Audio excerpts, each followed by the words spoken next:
Meet man with the stick.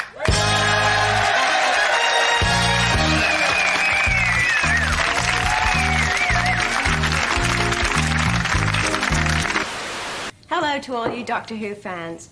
I'm speaking to you from the set of The Two Doctors, and I just want to say I'm very sorry I can't be with you. I'm going to lash you to within an inch of your life. And then I'm going to have you. The nature of monkey was irrepressible.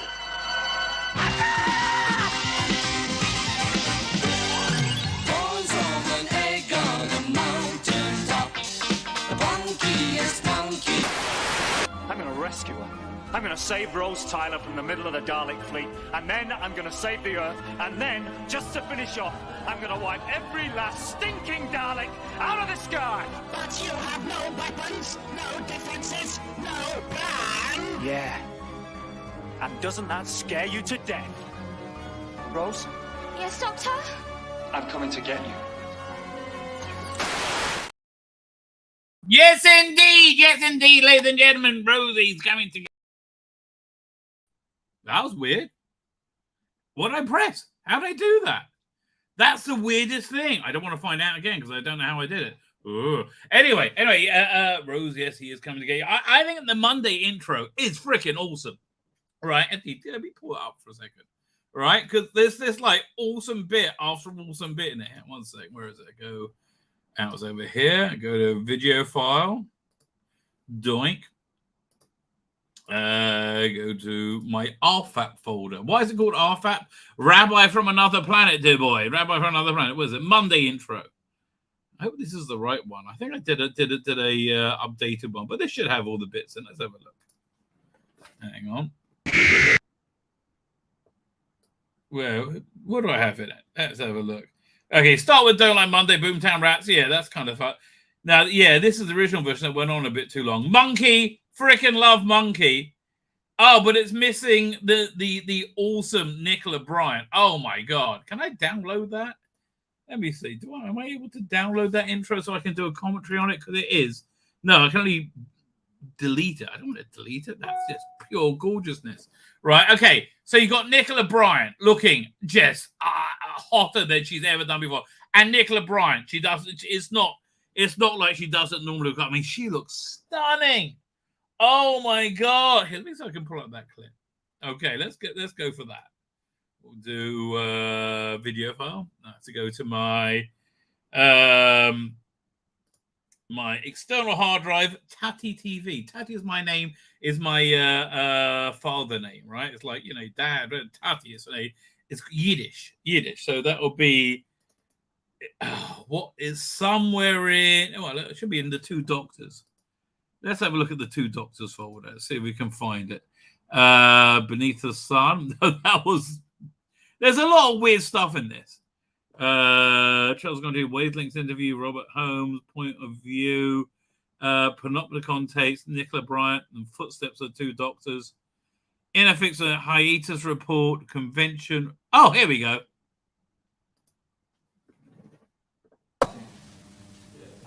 Now, I don't know, but I got the vibe that Fraser Hines either really wanted to be banging Nicola Bryant or was banging Nicola Bryant, right? They did seem very friendly. Where is it? Hang on. Oh, my. Look at her. She looks freaking insane. Oh, tell you. If I could be in the Titanic and she could be my my flotation device, I would die happy, right? It's a fine way to go. There she goes. Oh. Yeah, more in the middle there, Nicola. Oh, do that again. Oh, please be still my beating heart. Right. Oh, I'm all right. Don't know about you. Blimey. Is there... Oh, yeah. They're all over each other. That's all right, yes. Did he just slap her ass? Oh, well. That's all right, yes. I think you just slapped her ass. I don't know. Can you come to your right? That's it. Oh, then I can just reach. All right, lovely. Right, should we start recording, please? We are recording, right. Very quiet, studio. Very quiet. Although she was married at the time. I think she was married. Or maybe I think she was married then. So maybe they did look like they were, although Fraser Hines did look like he was banging pretty much everyone. You ever saw him hanging around with Deborah Watling? He looked like he was banging Deborah Watling. Maybe he was. Good looking guy, gets about a bit. Nicola and Fraser's apology, take 1. Hello to all you Doctor Who fans. I can't believe she's allowed to use her English accent. Speaking to you from the set of the 2 Doctors, and I just want to say I'm very sorry I can't be with you. Oh, I'm so sorry you can't be with me. Oh, so sorry. You have no... I don't think sorry is quite a good enough word for it, right? I am also very sorry that you're not a bouncy castle that I can play in. But I'm going on holiday, so I hope maybe we'll see you next year. And I can't join you either because I'm going I'm bagging Nicola Bryant. on holiday with her. No, not really. I'm going to have a well-earned holiday on the planet of Mallorca, but I'm sure you'll have a smashing day that day at Bloomsbury, and we hope to see you maybe at the next one. See you then.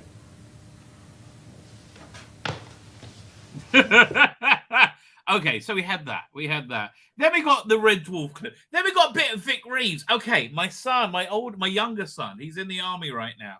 And when you're in the army at this stage, after you finish like your training, it's mainly waiting around and just like being bored, right? That's the set, or occasionally causing fires. He was like on the Syrian border, like really, maybe over the border, right? Like crazy. So, but he basically sits around doing nothing. I should upload Vic Reeves, Vic Reeves' big night out to my Google Drive, right? So he'll just do his mind in, right? Will it be too weird for him? I don't know. A bit of Vic Reeves. That would be freaking awesome, right? That be. You know what's not awesome? Oh my god! Turn the cringe up to a maximum. Greta Thunberg has been how would I say it? Promoting the cause of the end of the world, whatever she does. Greta Thunberg, right? And she does it with intense cringe, right? With an intense amount of cringe. Here you go, Greta. Let's see what you got to say for yourself. Do you guys ever think about dying? Oh my god, she's literally unshaggable, right? I think if somebody would to just, do the deed, she might shut up, right? I think if she was to be ravished, and again, obviously consensually, she might just shut the fuck up. Wouldn't that be great? And they're all, look at all her friends. Hi, we're the Unfuckables. Do you guys ever think about dying? Like, you ever think about dying? Oh, who's that? Is that my wife? It is my wife. Let's find out. Now, that's why we're doing a live stream, because she's not home. Hello, my darling. Oh, no, she hung up. She realized I'm doing a stream. That's why I'm doing the stream tonight, right? She's part of her job is she does these presentations about the charity she works for, and she does them over Zoom a lot. So last time she did one at home, the internet went out, and it just freaked her out, right? It just did her head in. So I think she's staying late at work. So that's why I thought I might as well just do a stream, right? Greta Thunberg, do you ever think about the climate crisis? No, she said, do you ever think about dying, didn't she? About dying?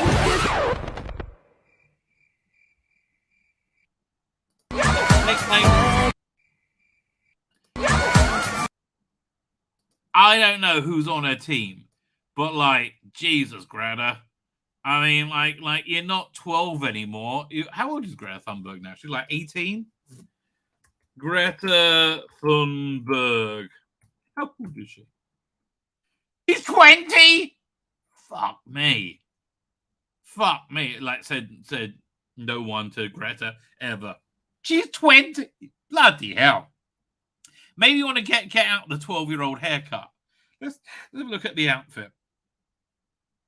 Like, I don't understand. Like, I don't like, why not put some makeup on? Bloody hell. That's just weird. I mean, going from Nicola Bryant to that is just disturbing, right? It's just absolutely disturbing. You know what is cool, though? You know what is cool? Yeah, 1 second. Doink. I saw this today. I thought this is awesome, right? This is absolutely awesome.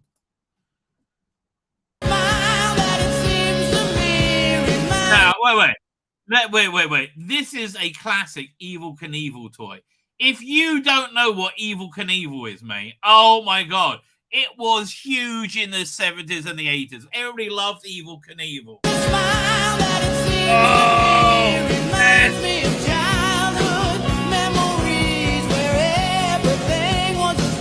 Now, Evel Knievel is the person you can thank for the expression jump the shark, right? Evel Knievel was a guy who just had good marketing. He had a good costume, he had a good name, and he jumped over things with his bike. That's what he did, right? That's the only thing he did. He just jumped over things with his bike. Yeah. But they made so here. I got the toy ad. 1 second. So this was the ad for the Evel Knievel bike. Oh, so awesome. So crazily awesome.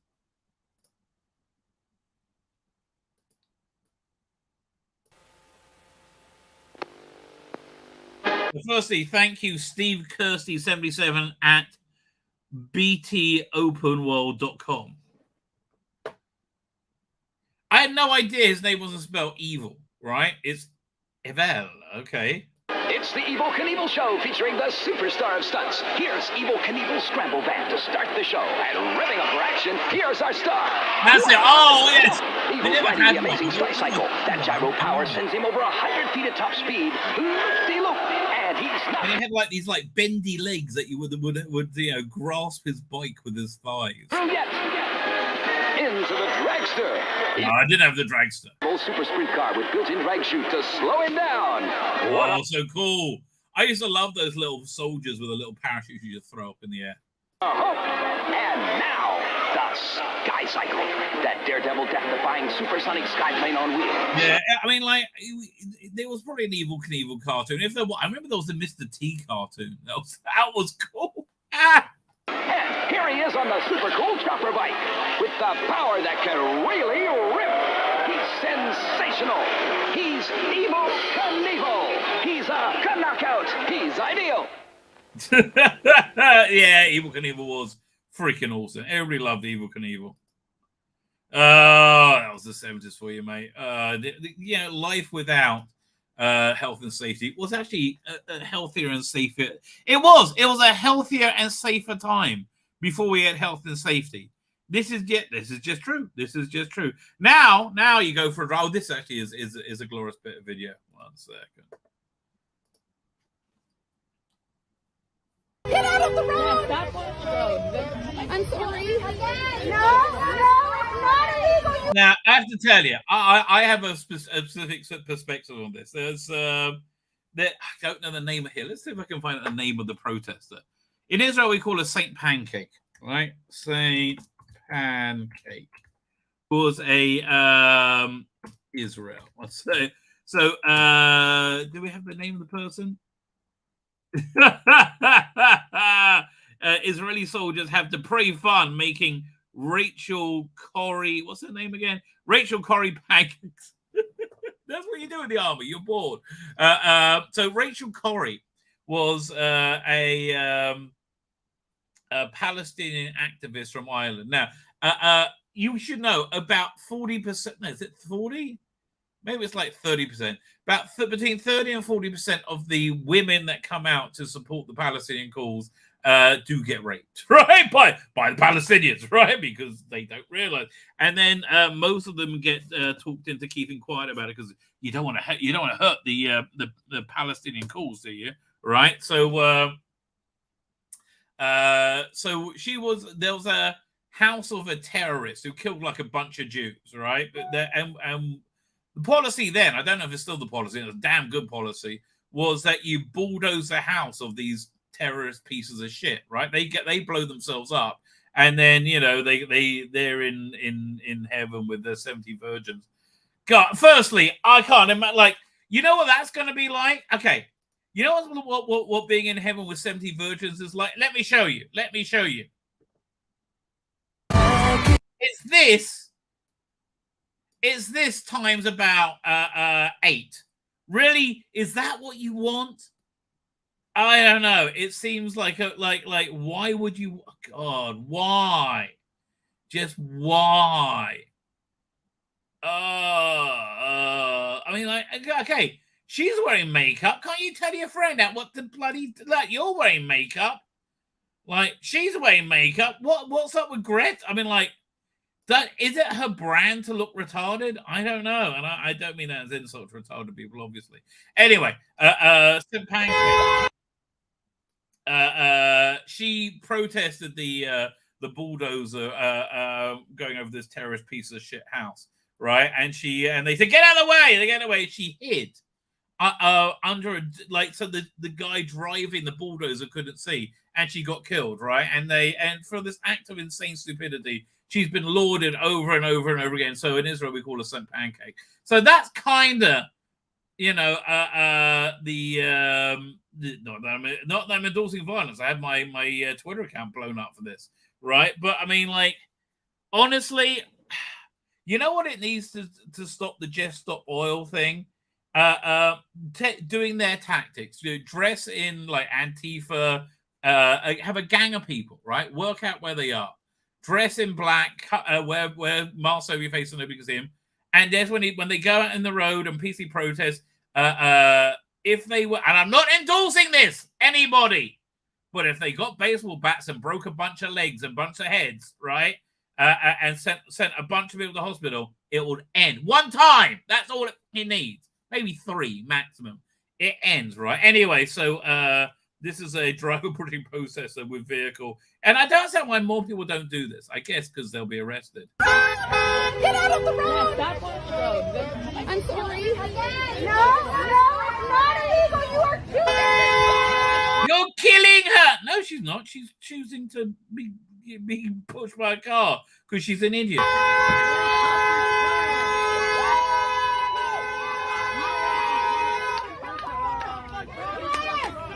I don't know. You should be able to mace them, but no, I'm not endorsing that. But man, you should be able to mace them.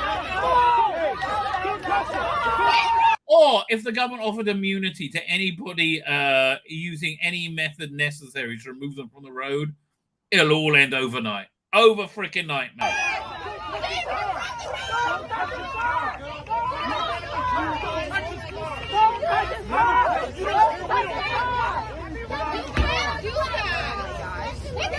You can't do that. Did you hear somebody just say that? You can't do that. You can't block the fucking road. What's wrong with you? Okay, that seems reasonably sane. I have to tell you, that seems reasonably sane. I know, we live in streets.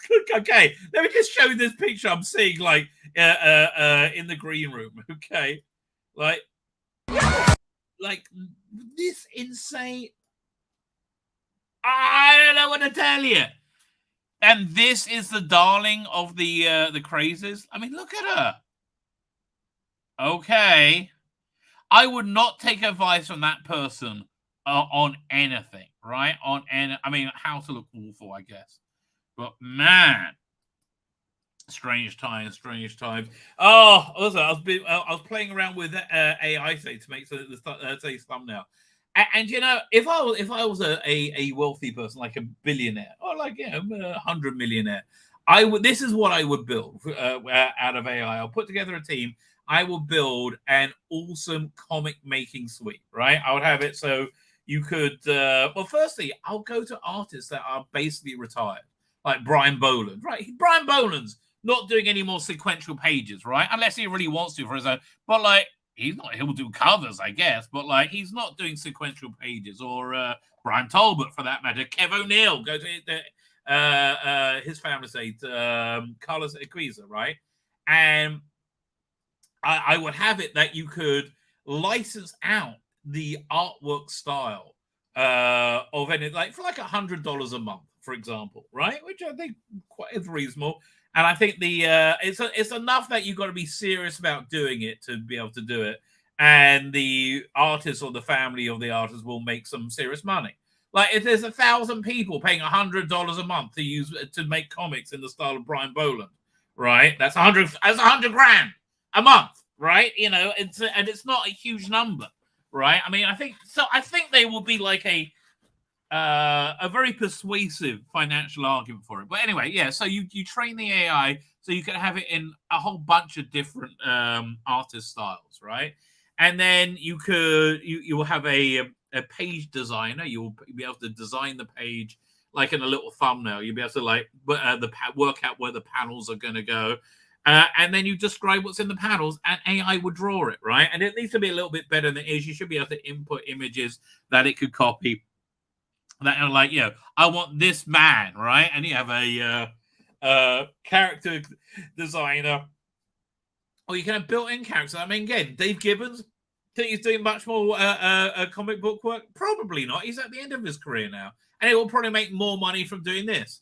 And then you can make just awesome, absolutely awesome comics. I mean, I would love that, right? I would, and I think that would do. But I think that's the sort of thing I would like to see AI do, right? I think it will be reasonably successful, right? I do. But you need the money to do it. I just don't know how on earth you train AI, but you should be able to input your own artwork. There's a bunch of stuff that you could do, right? That's something I would totally do. Maybe it's coming. Maybe somebody else will think of it. Maybe I'll win the lottery. Who knows? Or dares to dream, ladies and gentlemen. Who knows? Let me show you a few funny things. Where is this? Toy. Where to start? Let's start over here. This is brilliant, right? This is absolutely brilliant. Joe Biden, kudos to him, obviously. More than half the women in my administration are women. Come on, man. And you know that's not made up. You know he said that. Yes.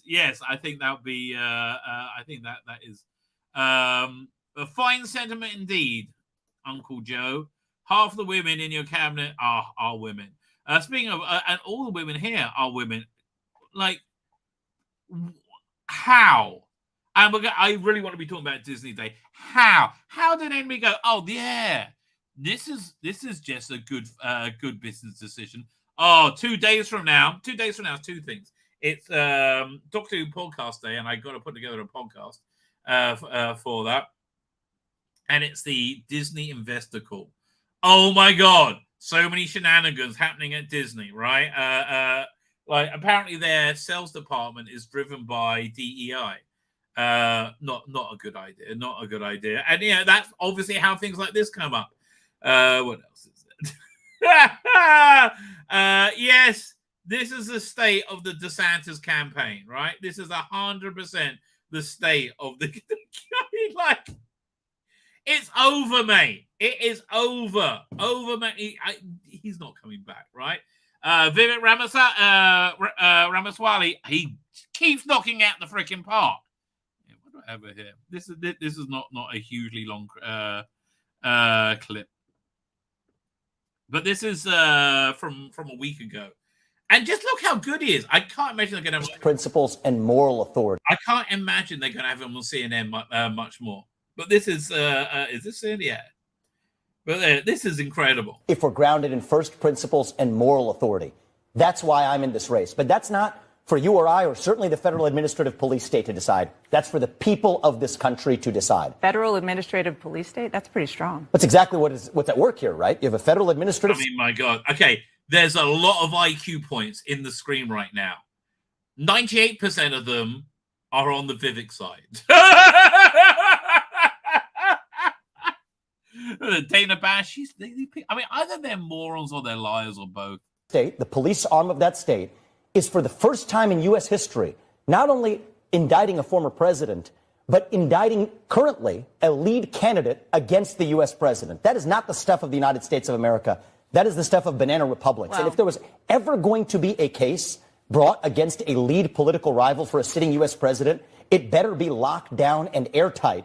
Not an indictment that fails to mention the most relevant statute that's actually at issue. Yeah, well, it is, obviously, as you said, it is unprecedented. I should say that. Yeah, he is bad news for, I don't want to call them leftists, Because I don't know, normal people who vote Democrat are not into. That's why so much of the media is about hiding what's going on from them. There have been democracies that have prosecuted, put criminal prosecution of former leaders because those times have been so extraordinary. And here in the middle of an election. And this obviously is very extraordinary. I disagree with the allegations. I just think I do not believe those allegations because of, I think, the intellectual dishonesty in that indictment. So I think the federal court is actually, I think, based on the precedent of the Clinton sock drawer case, where effectively Judge Jackson said that it is at the president's, her language, not mine, sole discretion as to what is and is not covered as a presidential record. I think the court will acquit him. But that's beside the point of the judgment that President Biden made. And if Trump's judgment was bad, President Biden's judgment is worse for actually bringing a prosecution. He should. They must be screaming into their ear, shut him up! Shut him up! Shut him up! Have done what Trump did. President Biden didn't bring a prosecution. The Department of Justice reports into the President of the United States. I love the way that they say, oh no, they're completely unconnected. There's no connection between Merrick Garland and the White House. That's why, again, Vivek Ramaswamy has filed a FOIA request for the communications between Merrick Garland, the White House, and the prosecutor, whatever his name is. United States. And so this is a fig leaf, which is why I think the media needs to get to the bottom of this. But there's no evidence. There's absolutely no evidence, unless you can show me some. There's no evidence that Trump colluded with Russia. President Biden has had anything to do with this prosecution. That's why he put 2 layers in between with due respect, I think it is shameful that I, as a competitor to President Trump in this race, have to ask questions that the media isn't asking. The job of the political media, if it has one job, is to hold the U.S. government accountable. Yes, we know that. And instead, we're doing the bidding. You're seeing the media doing the bidding of the U.S. government. No. Ask the question. Get to the bottom of what Biden told Garland and what Garland told Jack Smith. If the same shoe fit the other foot, you would not take their word at face value. Yeah, honestly, would you take Trump as face value that he's not directing the DOJ when the DOJ hated him? Do not take their word now. Get to the bottom of it. Let's actually restore journalism in this country. I don't know who this is, but that's where I got it. She's not bad looking. Look, I don't know who you are, but I appreciate you made the effort to make yourself look nice, darling. I thank you very much for that. Thank you very much for that. So, yeah, and then you see things like this. All right. Now, what was it? Tim Pool said he thinks that this seems fake. Maybe it is. Right? Maybe it is. Maybe it isn't. Right now, I was just getting groceries, and I live in San Francisco, and I never really feel fully safe. I hear what Tim Pool's saying, but this sounds... I could go either way on this. Right? You never feel safe. You know why you never feel safe? Because you vote. You vote for insanity. You vote for this misery. You're not supposed to live in terror. Right? You're not supposed to you're not supposed to live in this constant fear. You live in San Francisco. I'm sure you know what I'm talking about. And I just got groceries. I'm walking out of the store, and this guy is walking past me and says, "Move, you stupid bitch." And he spits in my face, spits all over my face. And then I say, "Excuse me, did you just spit in my face?" And he says, "Move or I'll rape you." There's also people everywhere, and everyone's just walking. Okay, look, that seems to me what San Francisco's like, assuming you're somebody who doesn't live there. Walking by because they're like, I can't handle something else in San Francisco. It's always something else. I don't even know why I'm posting this. If you live in San Francisco, do you feel this way all the time? I don't feel safe, ever. I literally never feel safe. Because you're not. You're not safe. That's why. It's better when it's daylight. But nighttime, no, not leaving my house. Not even your house is a safe haven, right? Not even your house is a safe haven, darling. Hate to tell you this, and it's because of the way they vote. They're just in freaking insane, right? They are absolutely in freaking insane. Speaking of insane, we're going to get to. I'll hold off this till we get to the Disney story, right? Let's see. Let me pull up some eye candy. Is there anything? Oh yeah, this is another great story. Crap. Okay, we got more stuff to get through.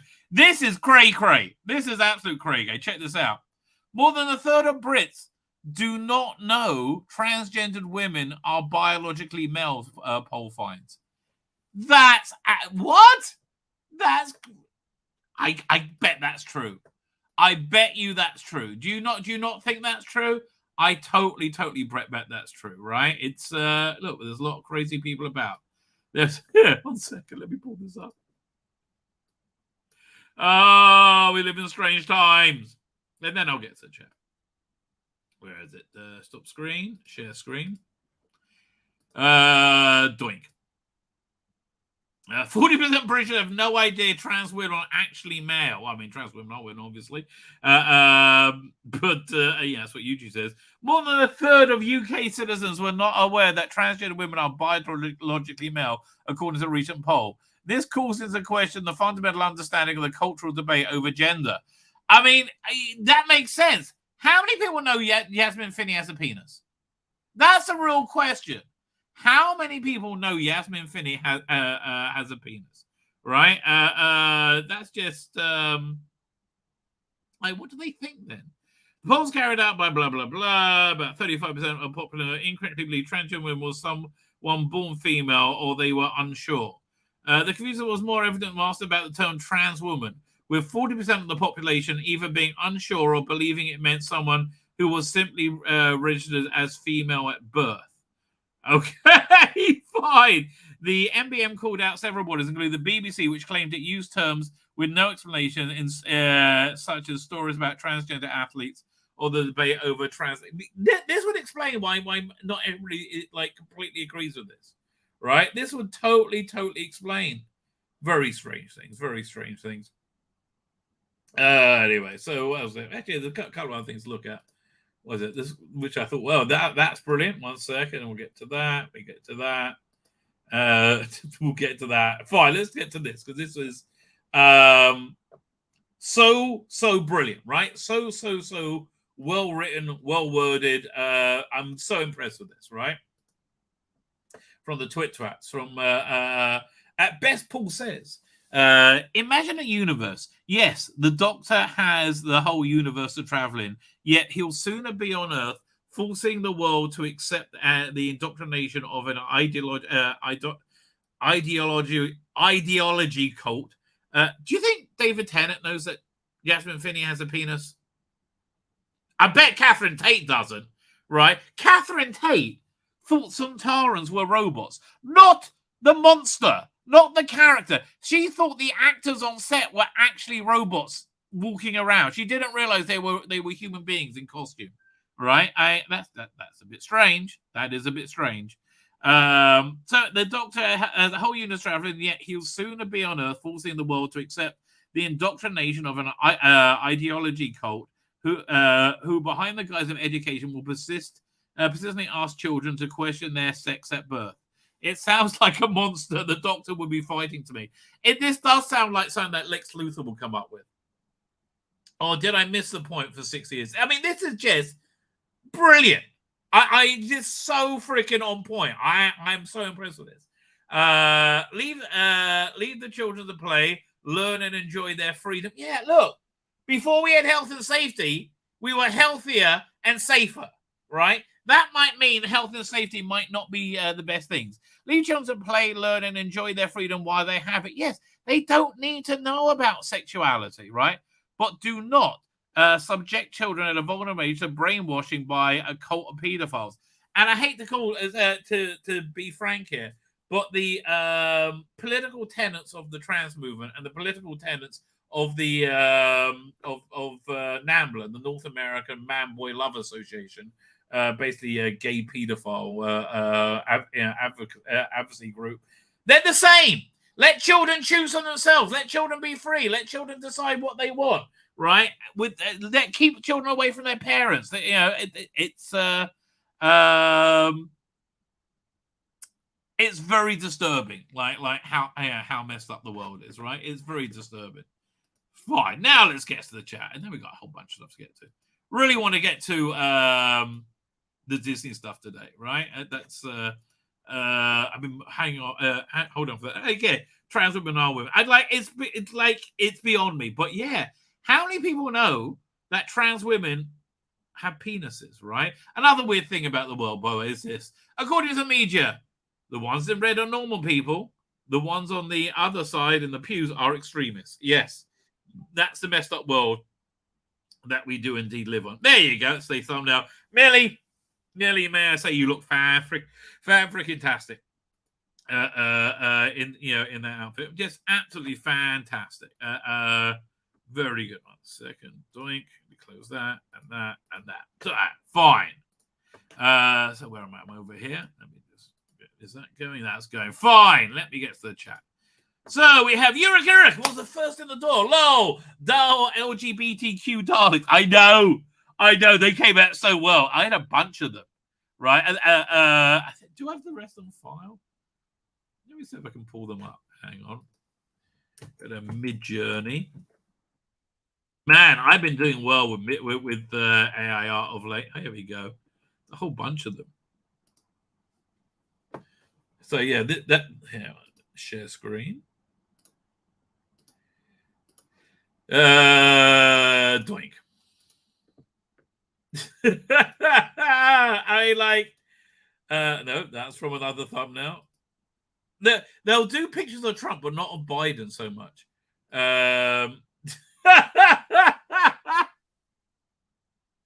mean, all these ones really kind of work. I just think they do, right? Love a bit of AI. I mean, you have to know how to use it. But man, I am. Oh, there you go. That's for a client. Here, actually, I'll show. Also, I'll show how it works. So this client wants an illustration. It's a religious book. And he wants an illustration of the final words in the Old Testament in Hebrew, and which allude to Moses smashing the two tablets, right? 2 tablets of the 10 Commandments, which are actually perfect cubes. Is this it? No, it's over here, isn't it? Yeah, here you go. So this is an element from it. There we go. Doink. Right. So this is the finished article, but you see, basically, I build the elements in AI and then I fuse them together. Right? It's it works out. It works pretty well. 1 second. Let me go. Let me close that down. So yeah, a bit of AI action there, but I do like the AI Daleks. I think they're fun. I do. Bless my little heart. Stop screen. And now we really will get to the chat. Got more rabbit than Sainsbury's, mate. That's me. More rabbit than bloody Sainsbury's. Time to give it a rest. Darren M is here, and he's also on the Rumbles. If you're on Rumble, hit the subscribe button, baby. Hit the Rumble button. Oh, it will excite you. It'll excite you in ways that are very dirty and that you shouldn't be excited at. But do it anyway. Yes, make Doctor Who relevant to the mother world. Kids will love it. And yes, Millie, you are right. Not even me in this costume could say Star Trek at this point. You're so right, even though that is... what's the name of the woman? Her body is... From the neck down, it's Angie Griffin. But it works very well as Millie Gibson. Darren is here. Matthew Barrows is here. So you took the day off work for waiting for delivery. Plus, if I see one more thing about Yasmin fucking Finney, it's relentless. You're right. It's relentless. I'm gonna throw something. It's like, yes, I understand. It's a woman. It's a chick with a dick. I get it. Yes, we know. You're very stunning, very brave, very proud. Good for you. Good for you.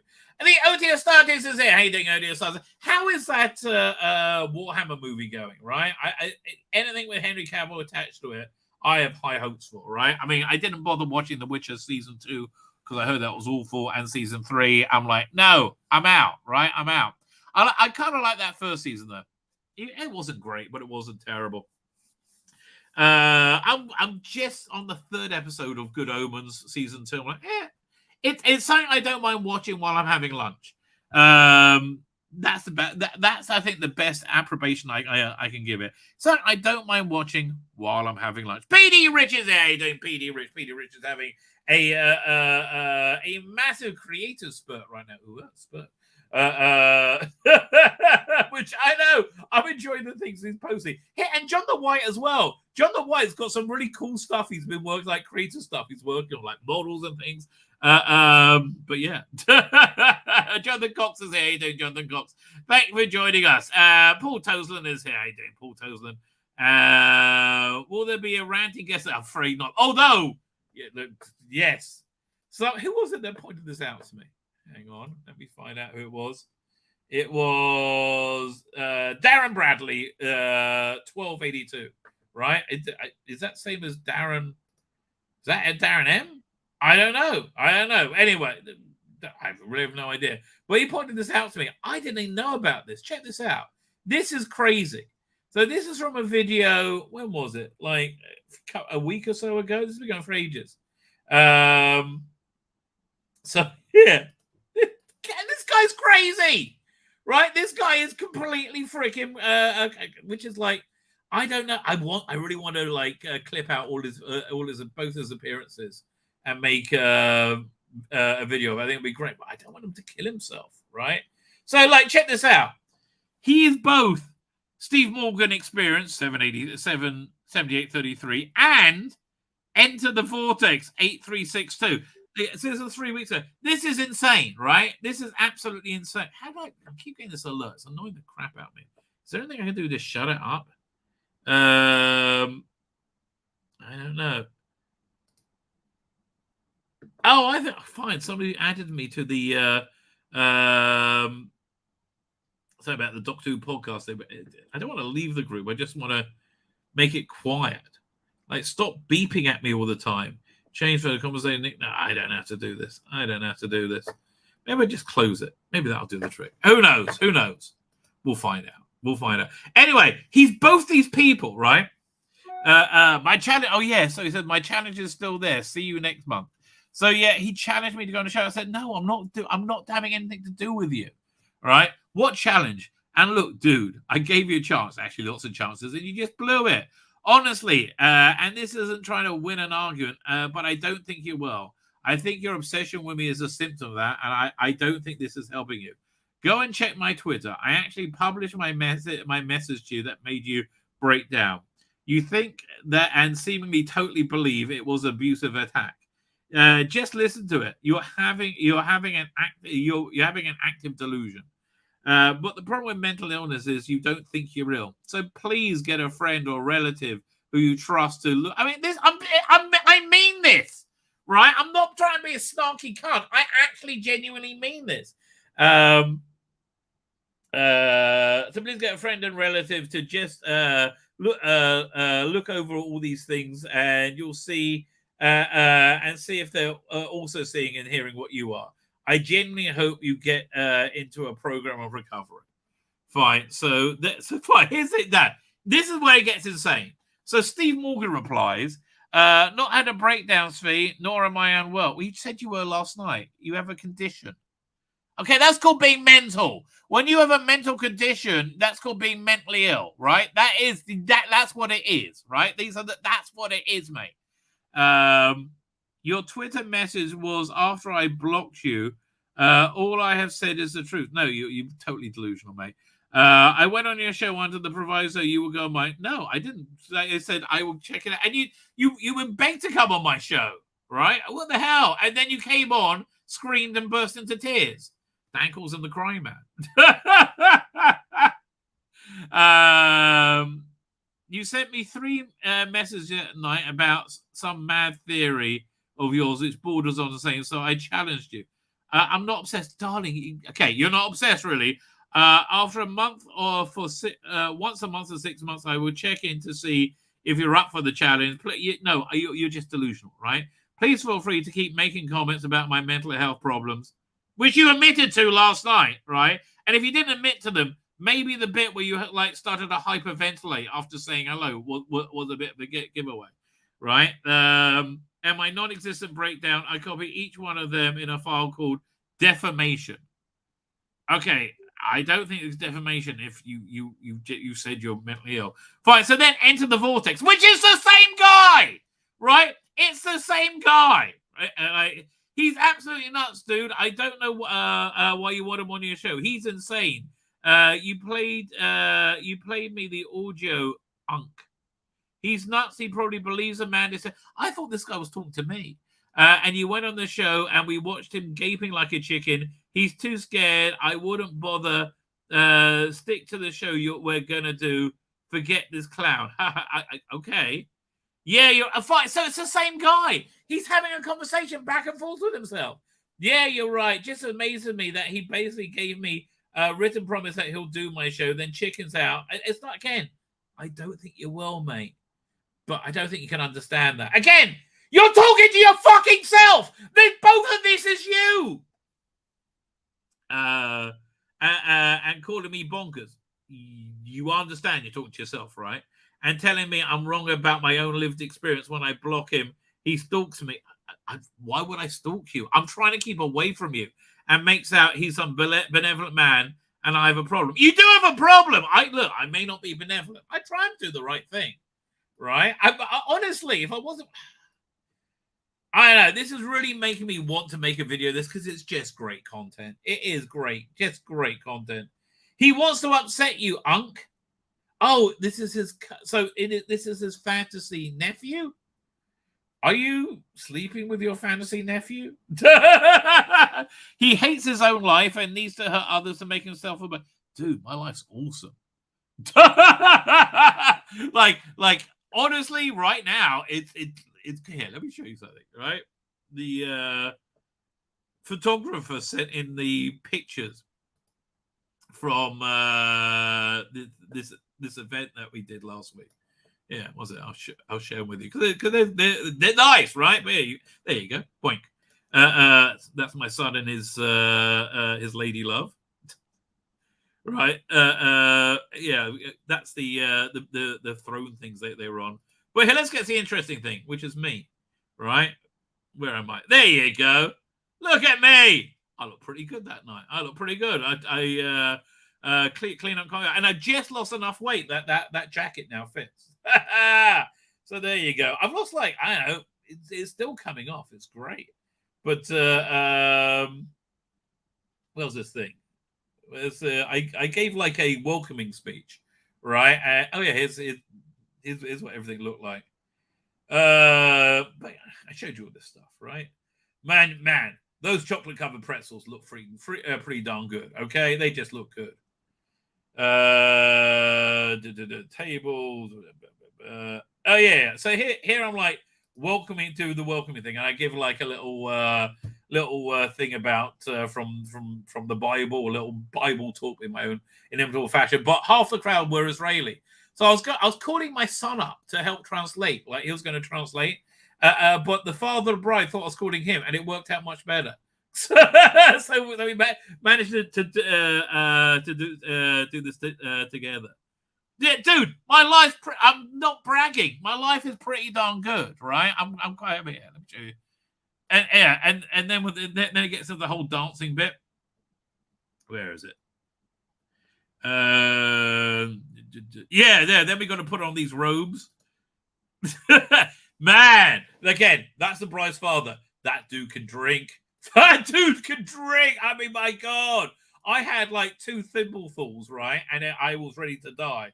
He was just chugging it back, right? Just chugging it back. Where's the dancing bit? Hang on. Yeah, there you go. Again, it was crazily fun, right? I am amazed how much. Oh, that's my younger son. Yeah. And the whole thing about this is you put this like little mud on your hand that's made out of henna, right? I just thought henna was something that you cut with hash, right? No, that's my wife. Tell you, look, my son looks just like me, only I make it look good. That's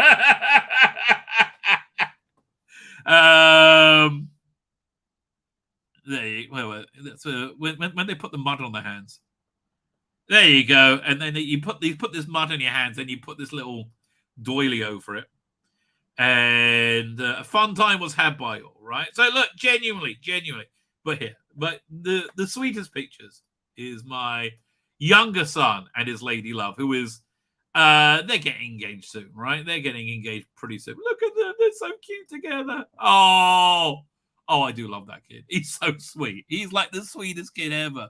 There's one where they're looking at each other and she adores him. Oh my God, she's so talented, this girl, right? She's can do we're trying to she does very, very good makeup. We're trying to convince her to do it professionally, which is good artist as well. Anyway, Suffice to say, the guy who is you that you're talking to, my life's pretty good, right?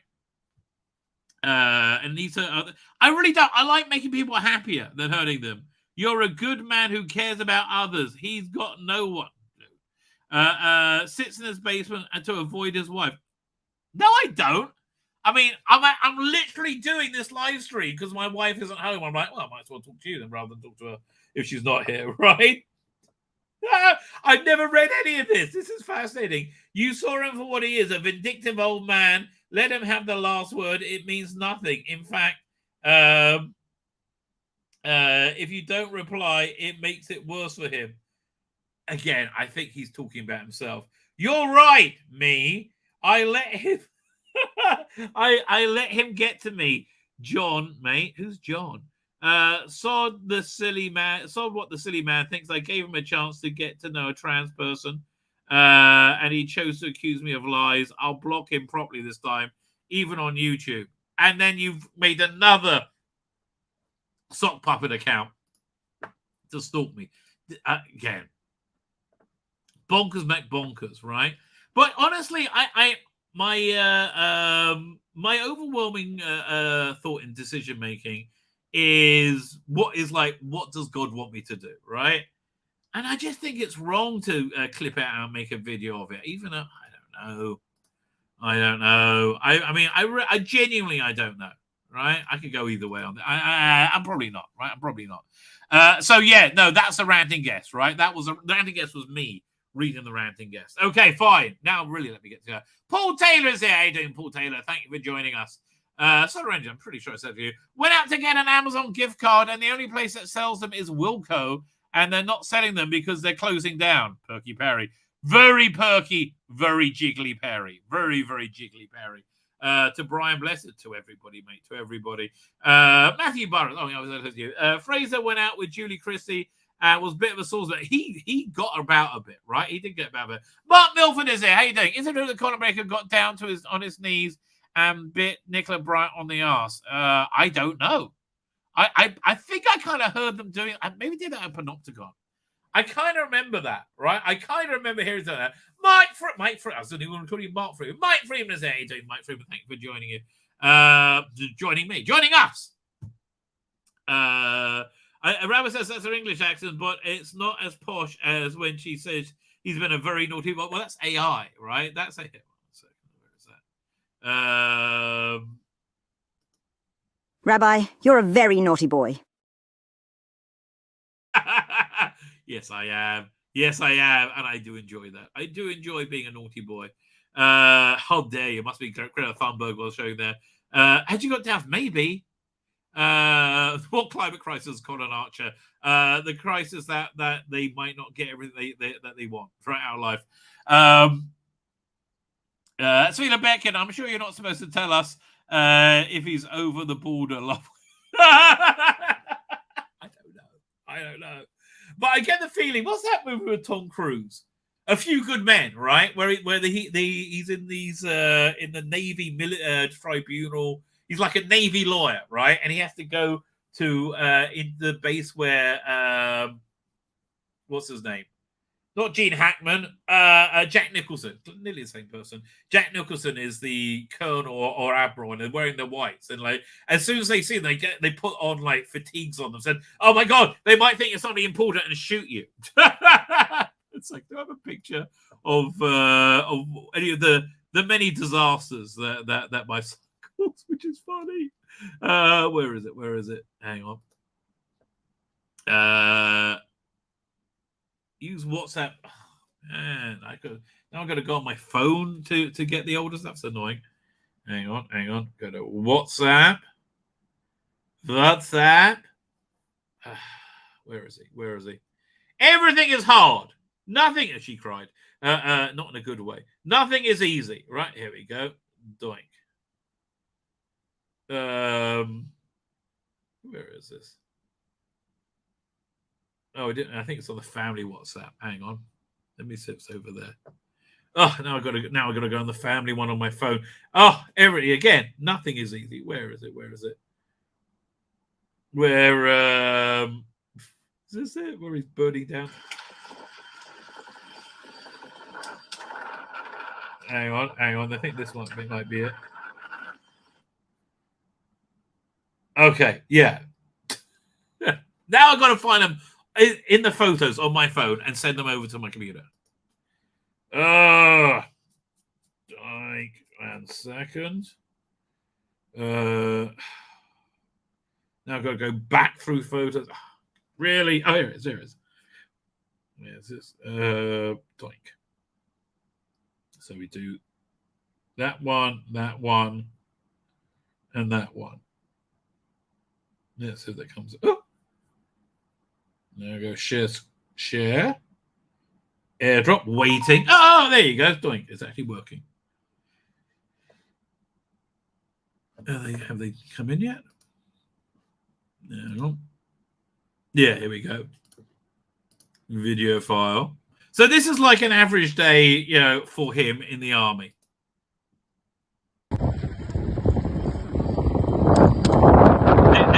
Yeah, this is where the station, and they set fire to Syria by mistake. Yeah,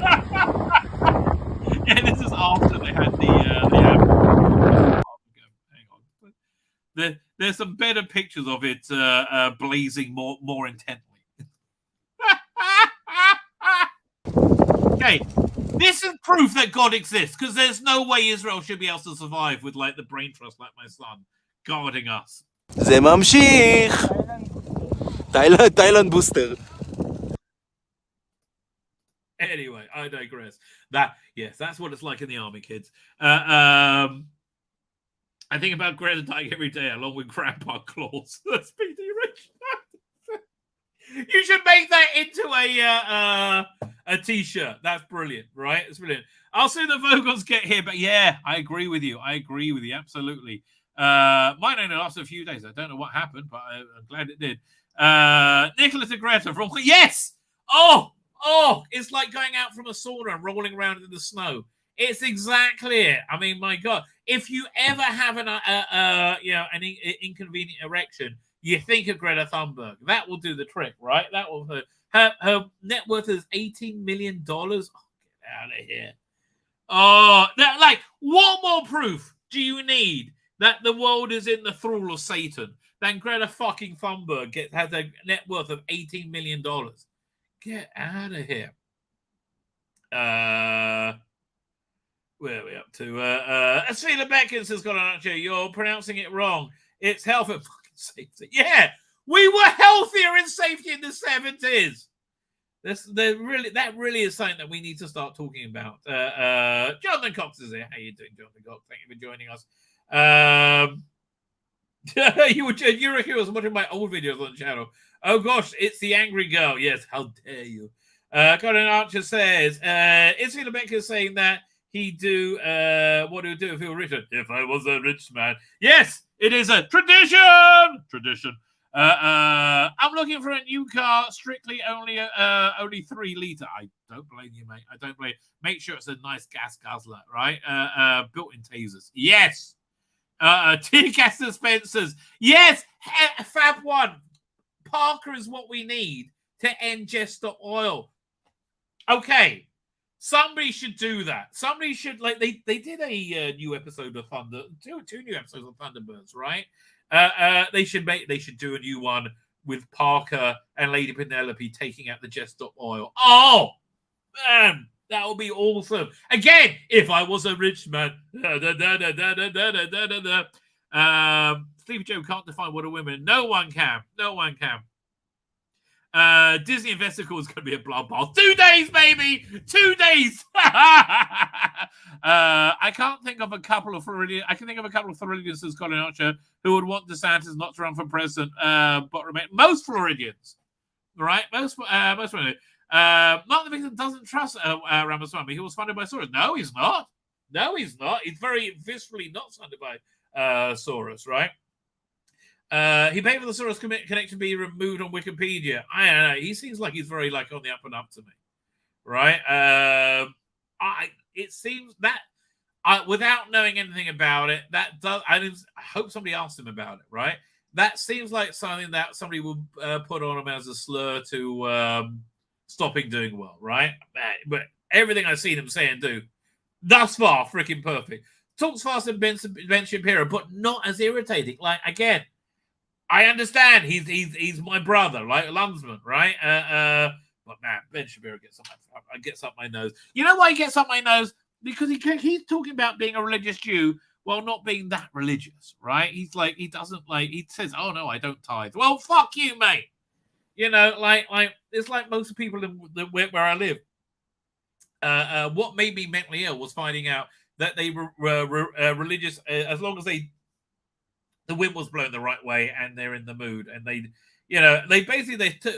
flushed away their religious service so they wouldn't feel embarrassed for a second, because everybody was behind this rabbi before he turned around and took a shit on the community, right? So that they would never allow anything bad to be said about him, even though none of them can stand him, and he did just take a piss on our religion, right? So that's the first reason. And the other people, they would do it, but it involves just a millisecond of thought, which is too hard, right? Too hard. Mark Milford, AI comic creator. I can do that now, but you need to use several AI applications, but all in one package. Awesome. Start with dead artists, Kirby Remain. Yeah, Neil Adams. And the families would just make money, right? Their family just make money. Peter Rich says about the woman, says, you voted for it. Yes, this is the hellscape you made, darling, right? Bob is there, 40%. Ask around. Let me know. You be my demographic testers, right? The Western world has turned into a series of Jerry Springers. Yeah, that is true. Where's Monk of Magnesia? Somebody says, is that Monk of Magnesia? Because I never remember anybody's name from like Twitter to X or whatever, or YouTube. But if that was Monk of Magnesia, that was brilliant, right? That was absolutely freaking brilliant. They just made out of crystal jade. They were made out of crystal jade, not rock. What was crystal jade? What was made out of crystal jade? Wow. Oh, you're talking about the 10 Commandments. Oh, yeah, fine. But they were cube shaped. Rumble is a YouTube alternative. 1 second. Let me show you what Rumble is. It's not as good as YouTube in many ways, but you get free speech on it, and you don't hear. I'll show you exactly what Rumble is. And they're not big enough yet in England. They need their app on all devices to be working properly. Share screen. Where's Rumble? Oh, it's over here. It's a Chrome tab. Doink. This is Rumble, right? And you got a lot of people signing exclusive with them. What's his name? Russell Brand, for example. Crowder. The Quartering uses them as their main channel, right? And I always do better on Rumble than I do on YouTube, even though I got a much smaller account with them, like a much smaller what's it with it? I got like 350 or 350, something like that, followers on Rumble, where I got like 3,000 on YouTube. Doink. There you go. That's what Rumble is. Can't be a bit of Angie Griffin. Well, I wouldn't mind giving a spanking, that's for sure. But no, consensually, in a fun way. How about teaching some AI tips and tricks podcast? Well, that's not a bad idea, actually. But it's developing so quickly, right? It's just really moving so bloody quickly that you can't really work it out, right? And by the time you put something out, it'll be out of date. I'm interested to know how to get clients for AI graphic design. Well, I just get clients for graphic design and I use AI, right? The new Photoshop is freaking incredible, right?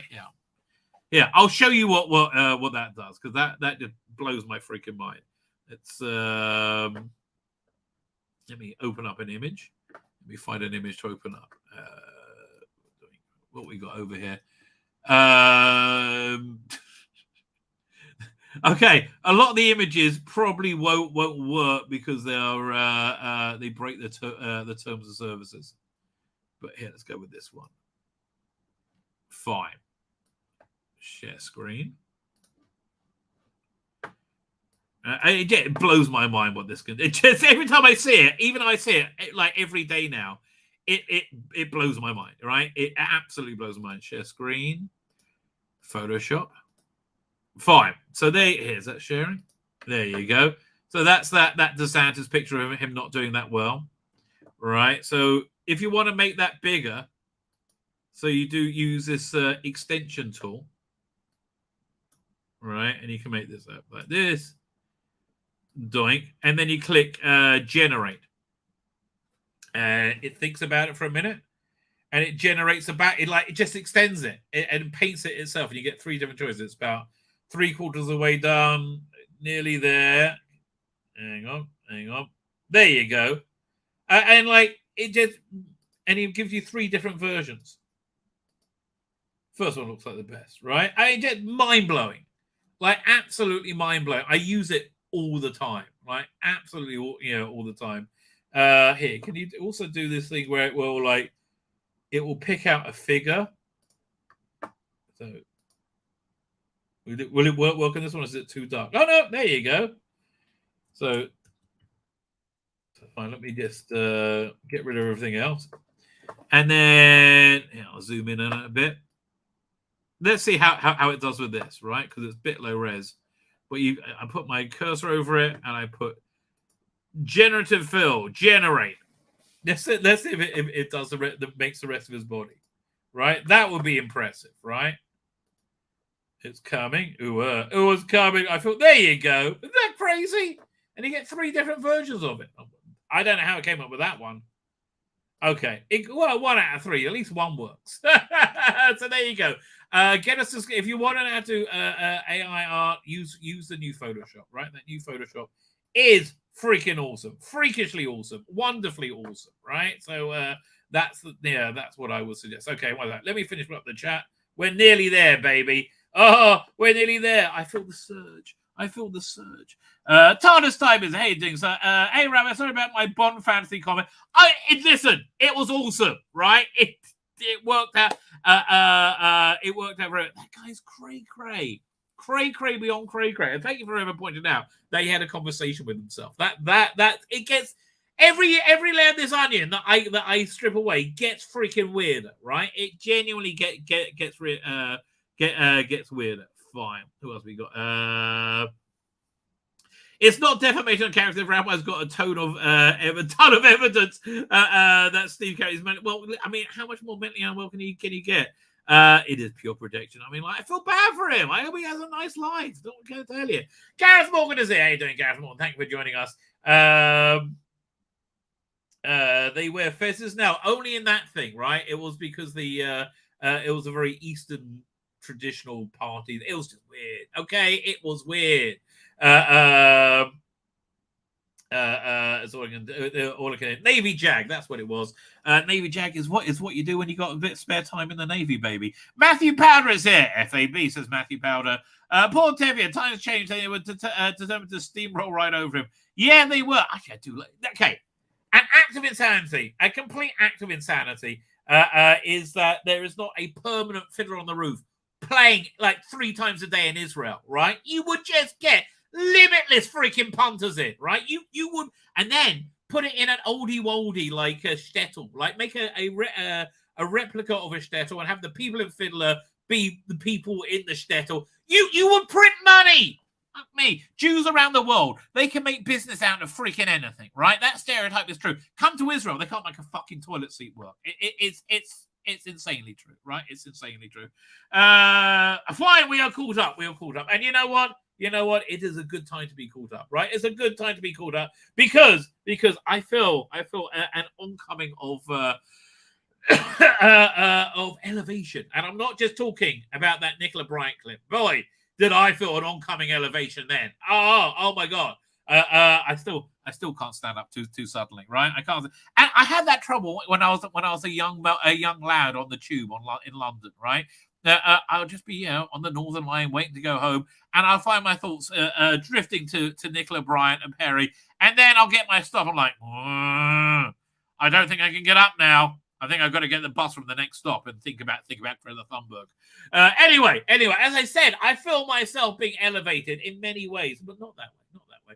And I feel myself being elevated because greatness is about to come upon us, and maybe 1 or 2 warm jizzles of pleasure. But no, No, maybe they will. Who knows what dares to dream? Because we have a guest here, a guest to look at the insanity of the world with us. It is, of course, Birmingham's King of the Keys, Dan Hadley. How are you, sir? Am I ready? I'm ready. Well, no, not really. Oh no. Oh. Oh, listen, none of us are that ready, mate. None of us are that ready. How are you, Dan? Oh, mate. I have to say, I've watched it 4 times. Okay, do you want to see something weird? Oh my God. It's the best thing I've seen this year. Oh, you make me want to make a movie, make a video of it. No, Okay. no, you're right. The first time, make a movie of it. Right? We need to, who we're going to cast. Who we're going to cast as the rabbi? Everybody, who do you think? Suggestions in the chat. It's got to be what's his name? Who I want to play the meddling monk? Matt Berry. Matt Berry is the rabbi. Matt Berry is the rabbi. But who's going to play Steve the Biscuit? I think maybe that bloke Keith Allen. Is he still around? Is he still alive? I don't know. I think you need somebody like Ben Kingsley, somebody who could really get in the character. Right. But check this out, okay? Check this out. I didn't know this. Somebody pointed this out to me. This was from a video from about 3 weeks ago. Okay. Yes, I'm back. So apparently, okay. So his name is Steve Morgan Experience, right? But he's also got another sock puppet account called What an Experience. Right. So he's got a sock puppet account called Enter the Vortex. Now I know this because he's emailed me from somewhere called Enter the Vortex. Right. But put the scared on. He's literally having a conversation with himself. He says blah blah blah blah blah, and then he goes to the sock puppet account and says, "Yes, you're so right," and he says back to himself, "Yes, I know I'm right. You're right," and then he goes back to his other account and says, "Yeah, it's the same person. It's the same person." It's so insane. Oh God. Yes. Yes. Not so queer as folk, baby. I'm the last person in the world who would laugh at mental health, but. This guy. Funny, I don't know what to tell you. Well, he's the one behaving like an arsehole. That's the end of the day. And you've suggested to him in no uncertain terms that perhaps help is available. There'll be people around him who love him and care for him and who would help him if he sought that help. It's up to him whether he takes that advice or not from you or them. But to continue to... He cackled at you like a Bond villain at one point. It was... The weird thing is, right? He says, "How dare you say I'm mentally ill? I have a mental condition." Well, that's mentally fucking ill, you fucking moron! Yes, we're saying the same thing. Yeah, you're not judging him for having a mental illness. No, I'm trying to have compassion, right? I'm trying to have compassion. Here, I'm not sure if you've seen this on Twitter. Again, is this probably not? I've been watching your frigging stream every spare minute I've got. Well, I do a lot of them, baby. There's a lot of them out. Okay, I think this is Monk of Amnesia, but best Paul said, right? Have you seen this? I haven't, no. So what's going on here? He has nailed this completely.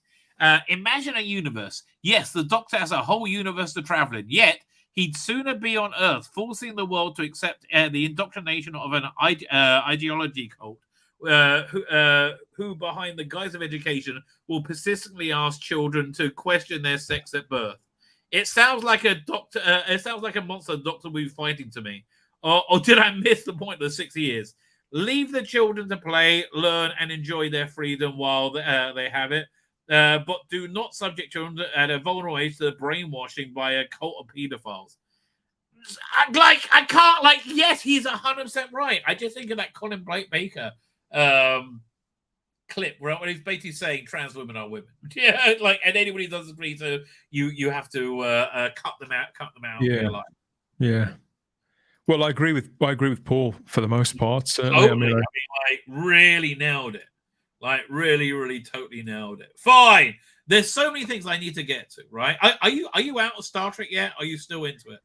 I'm gonna keep watching it. Heaven help me.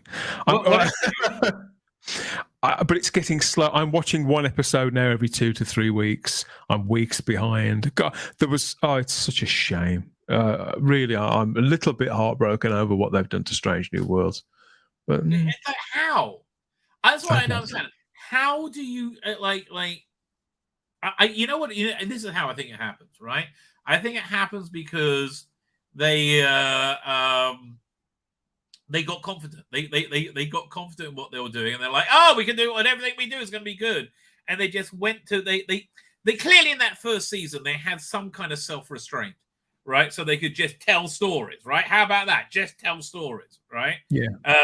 And I think they just let that go in the second season because they saw they were doing well. Who knows? It's yeah. It just looks like massive incompetence and complacency to me. Complacency, yeah.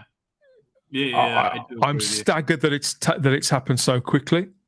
I mean, I got this voice in my head that keep not like Steve the Biscuits, but I've got this not literally, but I keep hearing this little voice that says, Star Trek: Next Generation had a really ropey second year, and for its third year it came back. No, the first year was ropey. The second year was okay. You had a bunch of good stories in the second year. But that's what popular thinking is, isn't it? I agree. Okay. The first year is I find season one almost impossible to watch, right? I love season one. I mean, I don't mind the planet where they go to the sex planet and they all run all the time, right? Do you remember that one? Yeah, where they're all super fit and running around and having sex. Yeah. Not Razor, another sex planet. It's like an episode of Charlie's Angels. It's proper jiggle TV. Yes. Well, speaking of jiggle, fine. I got to find this Nicola Bryant clip for you.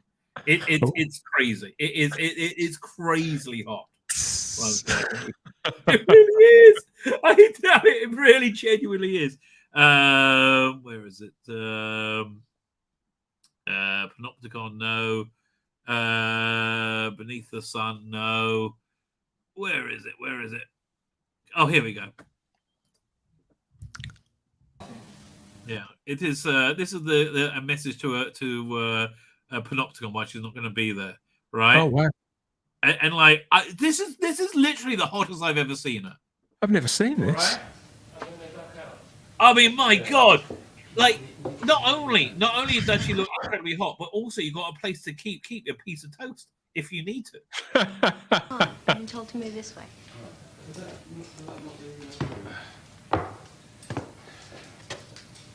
It does look like he's got his hand on her ass now, doesn't it? It does. Yeah. I don't know. It looks like Fraser Hines was banging. Also, it looks like he was banging Deborah Watling and Wendy Padbury as well. I mean, but he definitely looks like he was banging Nicola Bryant. I have no idea. Well, he'd have been married to Gemma.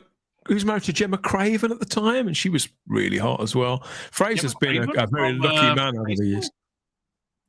From what? Sorry. From Play School. No, that's John Craven. No, John Craven's Hughes Round. Gemma Craven was an actress in the 70s through the 80s.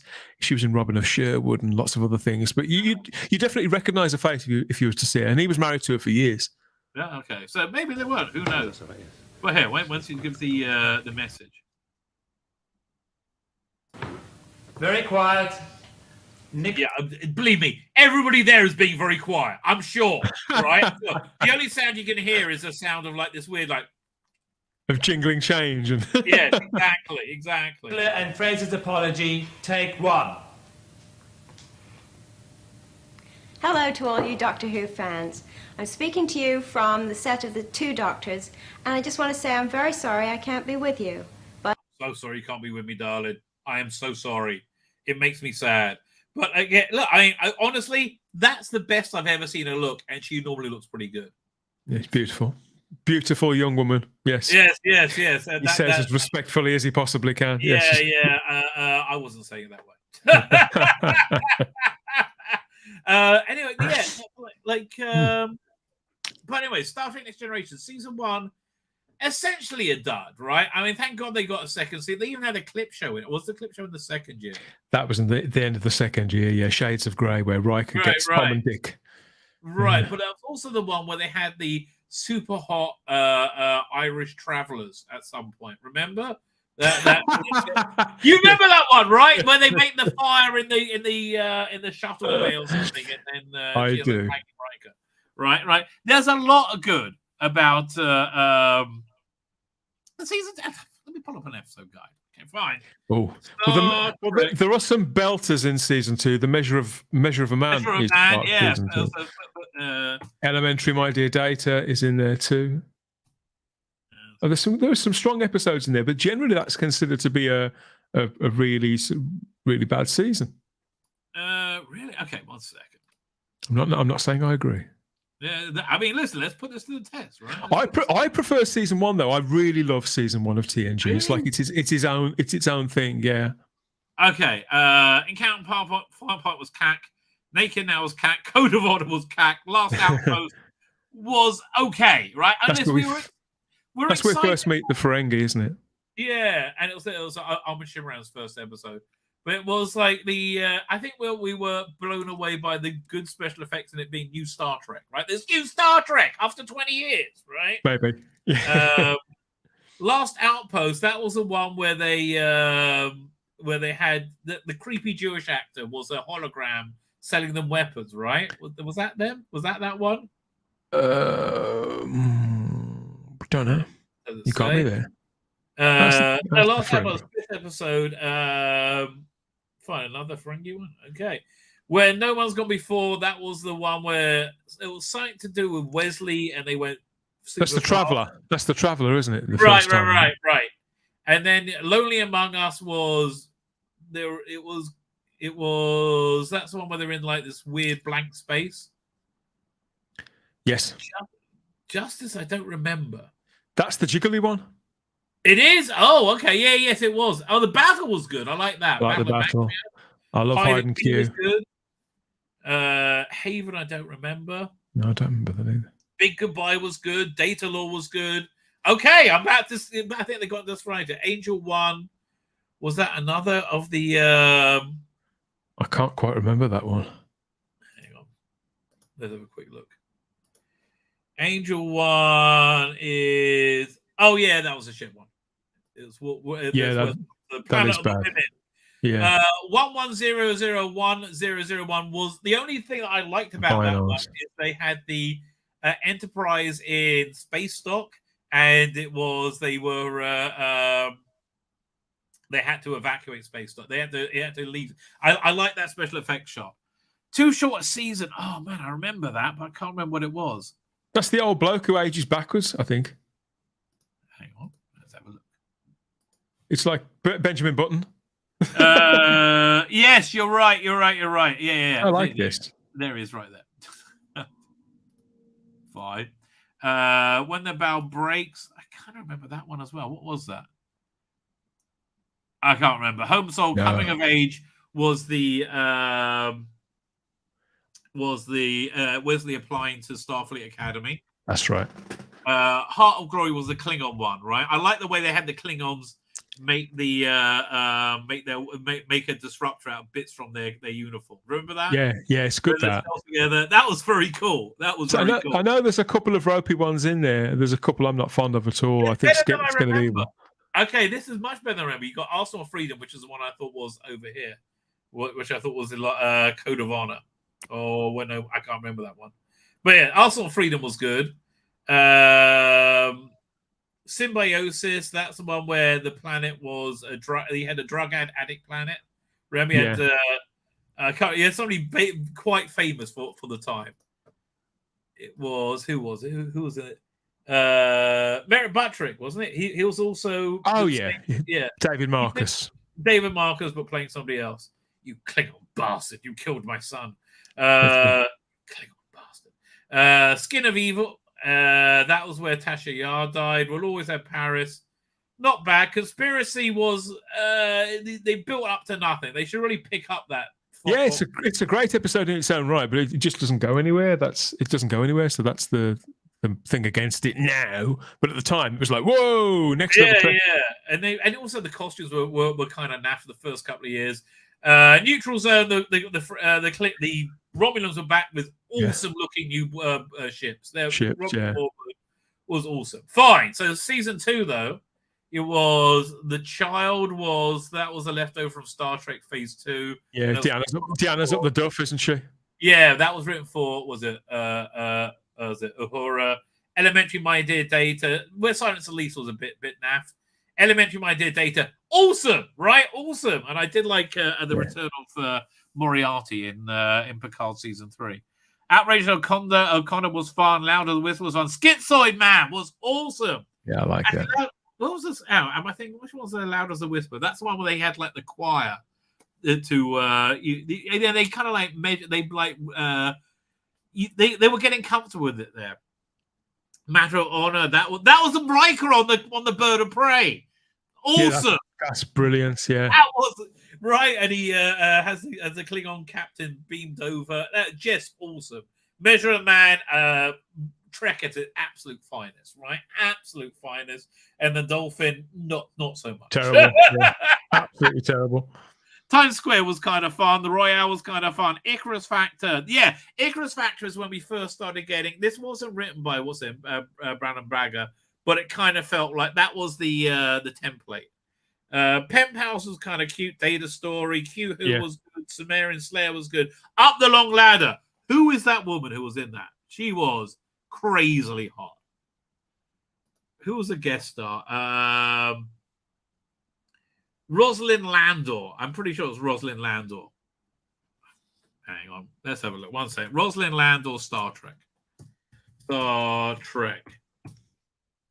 I have a memory for hot Star Trek chicks. Yes. Yeah, she's gorgeous. Yeah. Yeah. And like, My I don't God. know how much you had to diet to maintain that figure. It was totally worth it. Right? Completely worth it, love. Thank you. Totally worth it. Manhunt. I don't remember that one. That's Deanna Troy's mother. Oh, awesome! That was a great one, Yeah. right? Yeah, I never got tired of Luxana Troy. I thought she was great. Yeah. I my favorite one was the year later, just before Best of Both Worlds, or Menage a Troy. That's where you had Picard had to give like this love speech to what's the name? Luxana. And that came off Sarek as well. Sarek has got one of the all-time greatest moments in Star Trek. In fact, I think I have that clip. 1 second. Absolute magic. Absolute magic. Yeah, let me see. I'm pretty sure I got the clip because I keep meaning to put it into one of my titles at some point. Where is it? Time Monster. No. Oh, I've hidden it somewhere. I don't know where it is now. Oh, maybe it's over here. Hang on. Did I get rid of? Oh, here it is. There you go. Doink. This bit where Picard confronts Sarek, right? Right. And it basically says you got, old man syndrome. I saw the tears. You exaggerate, Captain. I recall only one tear. So you were emotional. And exactly, that one tear was freaking awesome, right? It was like when they're having the recital, and you have Brilliant. that great, what's it again? Life on the Enterprise was where people were like, Beverly had her acting group, and they had the dancer, and then people would do different recitals. Emotionally affected by the music. That is not possible. You still haven't answered my question, Sarek. Is it logical for a Vulcan to cry? It was late. I was fatigued, nothing more. The Logarans trust only me. They will not meet with any other member of the Federation. I must be allowed to complete my mission. I mean, like, for a shitty little syndicated show, right, not on a huge budget, you've got, like, acting giants on the screen there. Like, Mark Lennon and Patrick Stewart can really go toe-to-toe. There are no other logical solutions. No other logical solutions?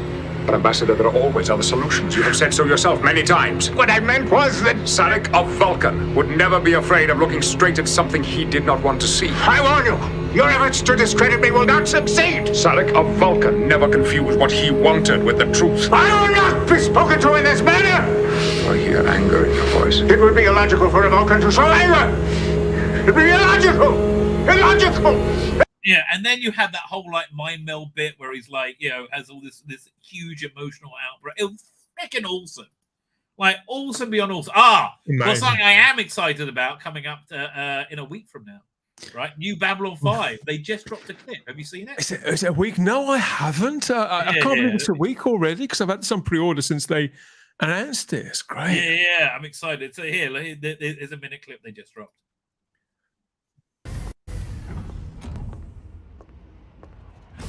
John? Over here. Now, this looks kind of rotoscope to me. Do you think it's AI they're using? Well, it's better. I must admit, the animation is better than I have pre-ordered this, but I didn't expect the animation to look this good. No, the animation looks excellent. Yeah. Why are you standing in the shadows? Got used to it, I guess. Are you having second thoughts about? I mean, the trouble is with it being what's the name, Bruce Boxleiter playing John Sheridan, reprising the role, and not Mira Fallon as Delenn. It really stands out. It's not Mira Fallon, doesn't it? I mean, Yes, yeah, you could be right. Yeah. But it's beautiful to have Bruce Boxleiter back again. Well, about all this. Me? No. I passed second thoughts days ago. I'm up to 14 now. I'm just not sure if I'm cut out to be a politician, Delenn. I don't want to spend my time doing ceremonial things, opening shopping malls, giving medals to people I don't like. Honestly, that sounds awesome. If I had a job, I would love that job. I'll be great. Yeah, I'll open a shopping mall. Leave me alone. Pardoning a turkey? Sorry? Thanksgiving. It's a big holiday back home. People celebrate by eating turkeys. But by tradition, one turkey always gets pardoned. It says much about your species that you have based an entire holiday on deciding not to kill something for a change. Yeah, she sounds more like Gal Gadot than Delenn. Yeah. So 8 days, I should say. Man, that's exciting, right? That's just exciting. Very. And then we got the full thing coming out on Blu-ray in December. I think it's $150. Yeah, probably I'll go for that. Unfortunately, it won't include a lot of the movies, will it? The movies that came, and Crusade and the Legend of the. It did include the movie, didn't it? No. He said that there's only. It is literally just the series, just that original series. That is it. Because those movies are great. I love those movies. Yeah, I like Babylon 5 in general. I mean, like, so did I. Honestly, the some of the one of my favorite ones were the more like throwaway ones. Like you had the big one where, like, in the beginning, that big prequel one where you saw the yeah, it's fantastic. But Third Space is probably even better. That's Third like Space. a real. I love Third Space. So there's a scene in Third Space when what's the name? Who's dead now? The guy from Grease, who the junkie. Jeff Conaway. Yeah. Right. Exactly. So he had they wrote it on a back of a packet of cigarettes because they was underrunning, right? And it was one of the best scenes. It was fantastic. It was absolutely fantastic. So yeah, this is something I'm really, really genuinely very. The reason why those movies won't be in the Warner's set is because they haven't been included in the remastered versions on Amazon Prime. I think it's on. And if you remember, they weren't Warner Brothers either. They were made for a cable channel called TNT at the time. They were shown on a different network. But so I assume they were still owned by Warner Brothers. Apparently not. Apparently it's and Straczynski doesn't actually own any of it anymore. He, apart from this new production, this is the only thing that he's got. Everything else, he had no idea of what was in that set when people were first asking him. He didn't find out with us as such, but he found out just a couple of days before the thing was announced to everyone else. All right. I mean, the Road Home, this new thing, is only going to help sales, right? Like remind people how much they love Babylon 5. I think it's a good marketing move. And he says they're going to be making more of these movies if they. Well, how do you feel about the fact that the remake seems to have gone? Because he had a remake at the CW, didn't he? And it was like weeks from going into actual production when they pulled it. And that was 18 months ago. God, that's all I can say is thank freaking God. I must admit, I kind of feel the same. Yeah, I don't want a remake of anything anymore. Leave it alone. Make new things, right? Make new things. And I tell you, AI, not far away. I had this great idea. I was talking about this, early in the stream, for a comic book making AI suite, where you can basically you decide the layout of the page, you write the script, but then you get either dead artists or retired artists, and you license their art book style, right? You like Brian Boland. Brian Boland is not drawing another sequential page ever, right? He's done, right? He doesn't need to. And then, like, let's say you pay like $100 a month to license Brian Boland's artwork to generate your comic. You get 1,000 people a month paying that. He would make decent money. They would all make decent money. Like Carlos Aquiza. Probably would. See, all you got to do to make this viable is work out a way that for people to make money out of it and not feel like. I agree with you, and I would probably even fall for it, but it just seems sad that, just like you said about making new things, where are the new John Burns? Where are the new Brian Bollins? Where the comics they're running away from comics because comics are shit. Essentially, 2018 is just like I stopped buying it a year ago because it's just relentlessly chick stories. It's like Judge Dredd is always being helped by a bunch of women accountants. It's just so freaking boring. It's beyond belief. And like every other story is female centric. Like here, let's have a look. I haven't read 2000 AD for 20 years. I haven't even bothered with it. But most modern comics, it seems to me that the American comic book industry, DC have 4 or 5 books that are supposed to be good at the moment. But you know what? I don't want to get into the habit of it is too little. Yeah, they need a complete revamp. I mean, that's the thing. They just need they need to cancel everything and start over. I got quite excited about the new Wonder Woman until I saw Tom King was writing it. That's going to be shit. Yeah, forget it. No way. Fine. So let's have a look. See what story it's got. Judge Dredd. This one looks pretty good.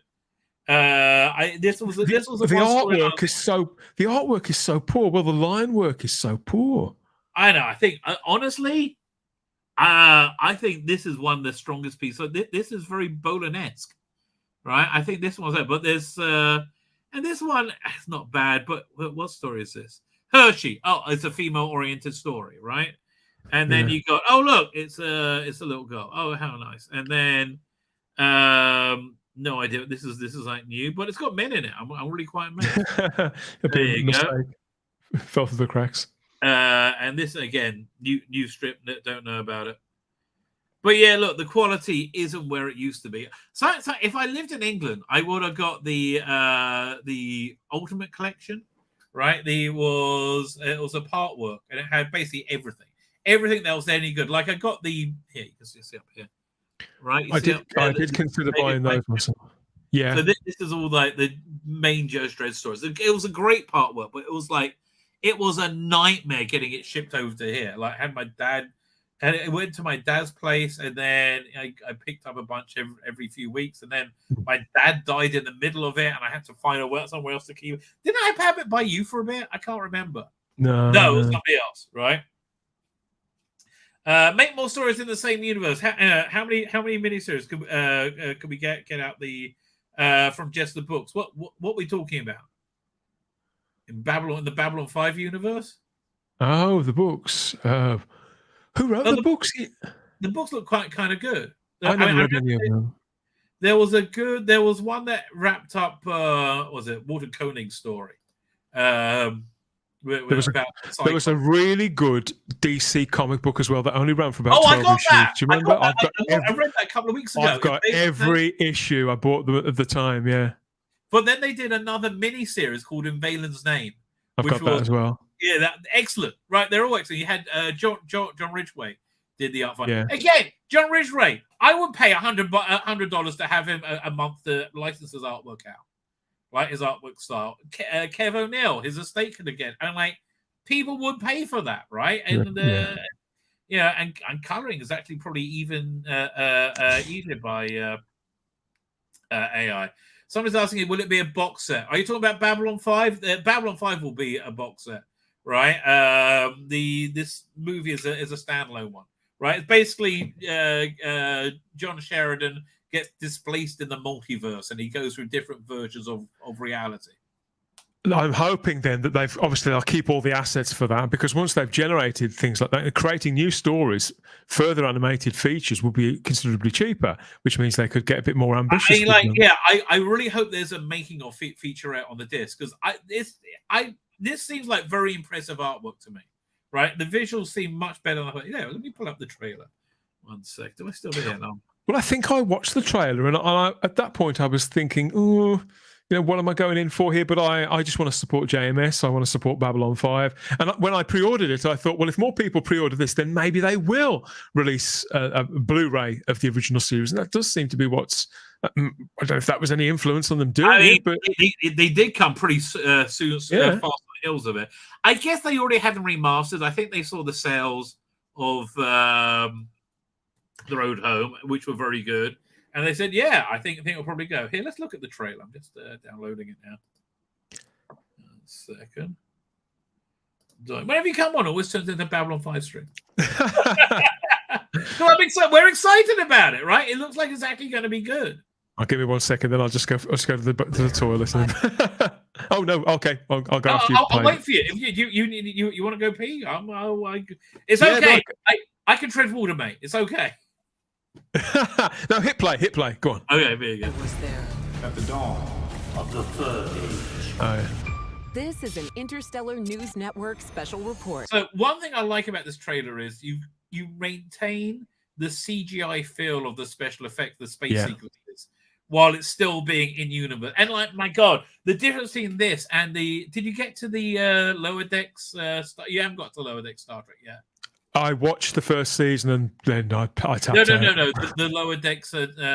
Oh no, I haven't seen that. They do an animated title sequence, and it's clearly AI tracing. This looks like something much better. 2 years after winning the Shadow War, Captain John Sheridan, president of the Interstellar Alliance, is leaving Babylon 5 for what many expect to be the last time. I don't need an interstellar alliance. You're my universe, Dylan. I love you. I get the chills just hearing this, right? I really do. A friend of mine once said, the future is all around us, waiting in moments of transition to be born in moments of revelation.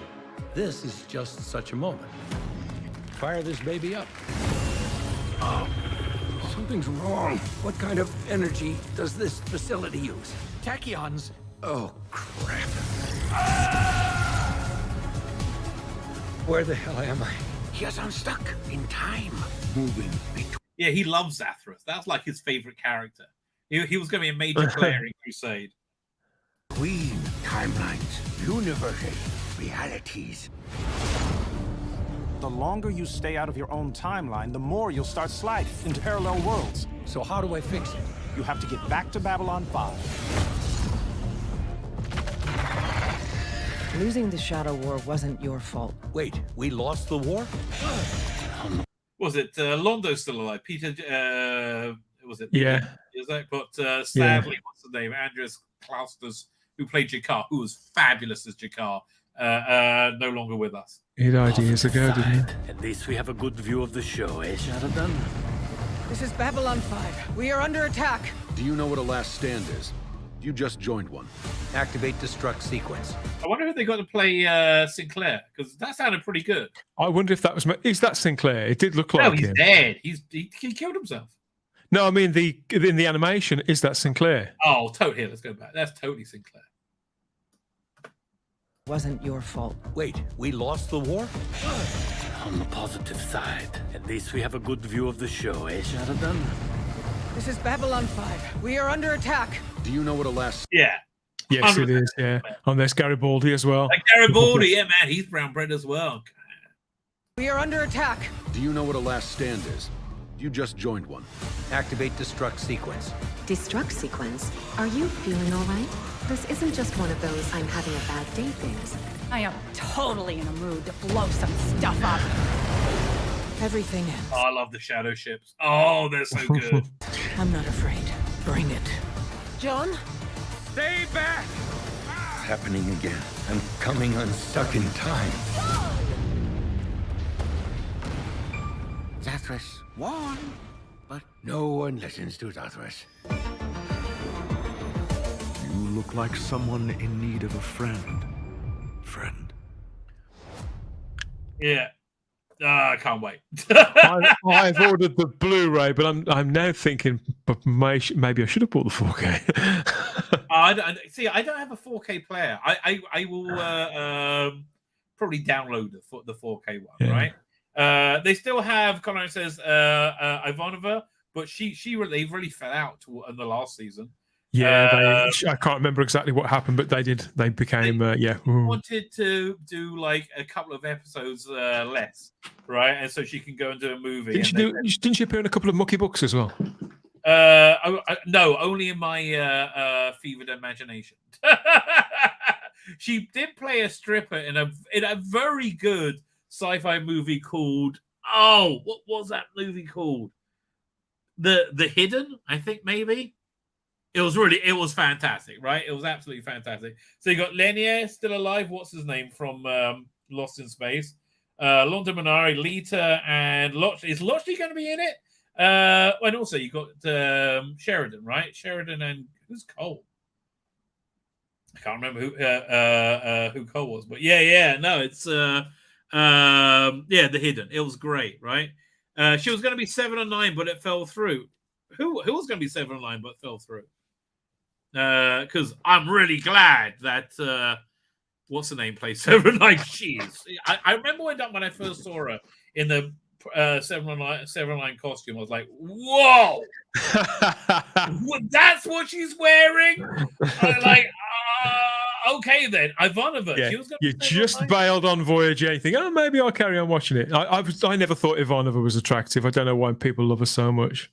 She looked nice when she was in Quantum Leap a couple of years before, but after she had all that work done and she had she did a couple of Playboy shoots. What's her name again? Claudia Christian. Claudia Christian. Claudia Christian. People wanted to be a Bond girl and all sorts. I couldn't see it myself. She seems a nice woman, but I don't think she's any great talent. Typical find her when she's in the Hidden, because she was smoking hot in that. Hang on, where is it? Oh, yeah. I forgot about that. That would have been about 88, 89, wouldn't it? 87. Here, wow. One second. Image address. Let me go. I'll go over here. And doink. Wrong thing. Copy image address. Try again. There you go. Let me just share that screen. Tell you, ever since I was like 12 or 13, I've always been very technical about working out my wank material. Yeah, no, you look pretty darn good there. Whoa! Yeah. Okay, I'm converted.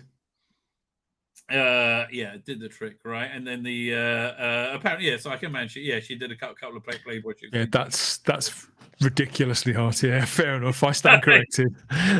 Fine. There's a story I've been meaning to get. Actually, a couple of stories. I guess we're not doing what's the name tonight? Oh, maybe I shouldn't have mentioned Babylon 5. Well, no, I brought it up. It was my fault. It was my fault.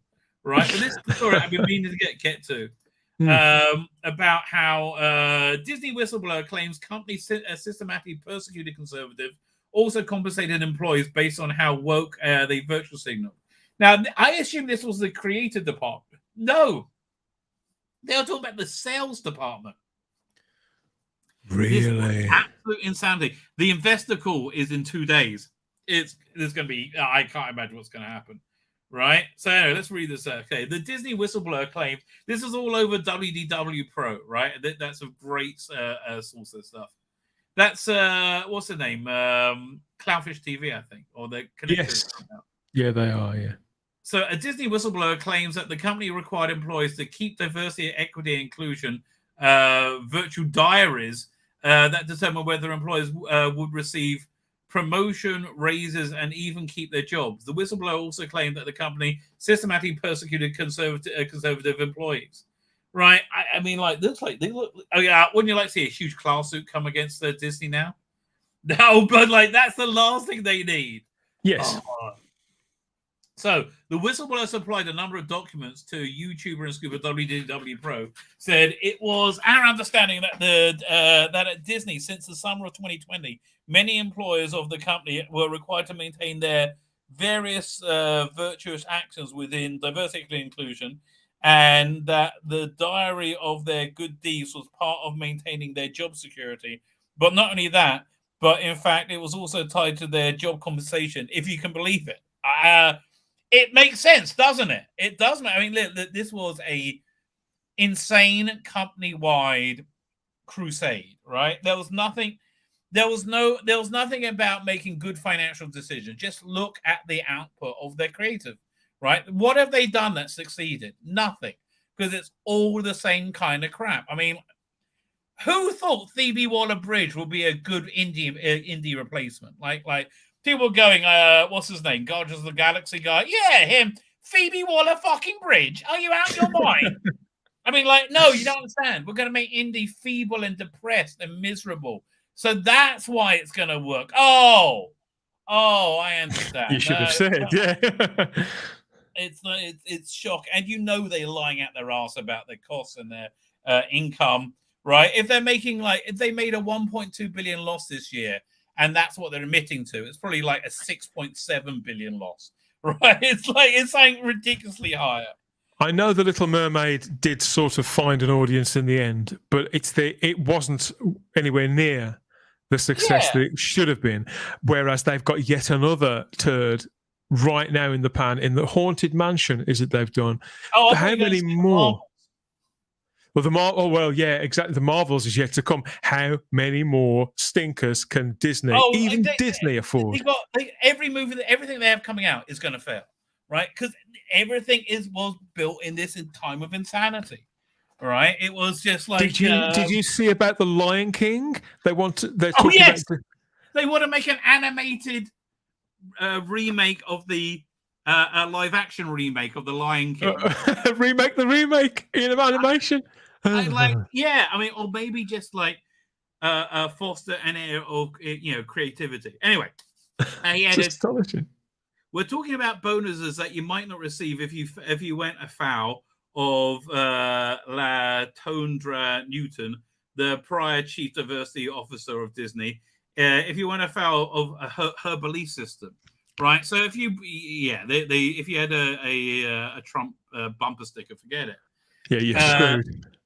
Later in the video, WW shared more information about the alleged whistleblower provided them just before the earnings call. Oh yes, if you espouse starting in the summer of 2020 and moving forward until today, if you espouse political beliefs in the workplace or outside the workplace or on social media, and those political social culture beliefs did not align with the very far left views, then you could expect to be sent to HR to have some serious conversations and discussions. This has got to be illegal, hasn't it? Well, you would think so, but when does that allegedly stop them? Only if your name is Trump, I think. So if you went beyond just not filling out your Word doc where you had the DI requirements noted for the MBO document, bloody hell, let's say, but instead were actually on social media saying that you supported some kind of conservative value, you were going to be brought into HR, he explained.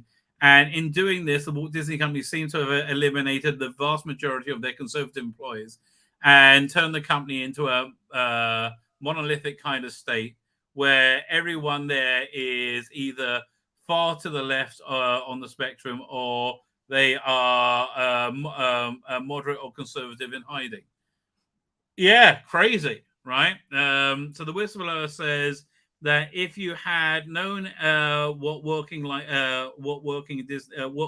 Disney would be like, that would have devastated them because they dreamed of working for Disney so long.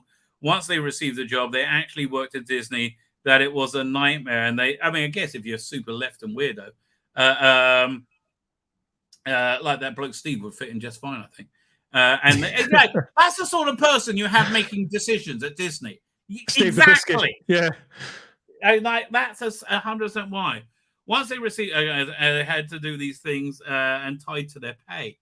That's got to be weird. I mean, man. The YouTube would also say there was an individual under La Tondra Newton, that she's been let go now, apparently, who apparently also instituted a new process by which to hire people. And that hiring process is part of the DEI initiative. He stripped out the need for a significant number of applicants to meet any kind of criteria whatsoever. Oh, yeah, again, with idiot move after idiot move. Here, let's look at Disney movies coming out. in 2023, and we'll get 23 and 24.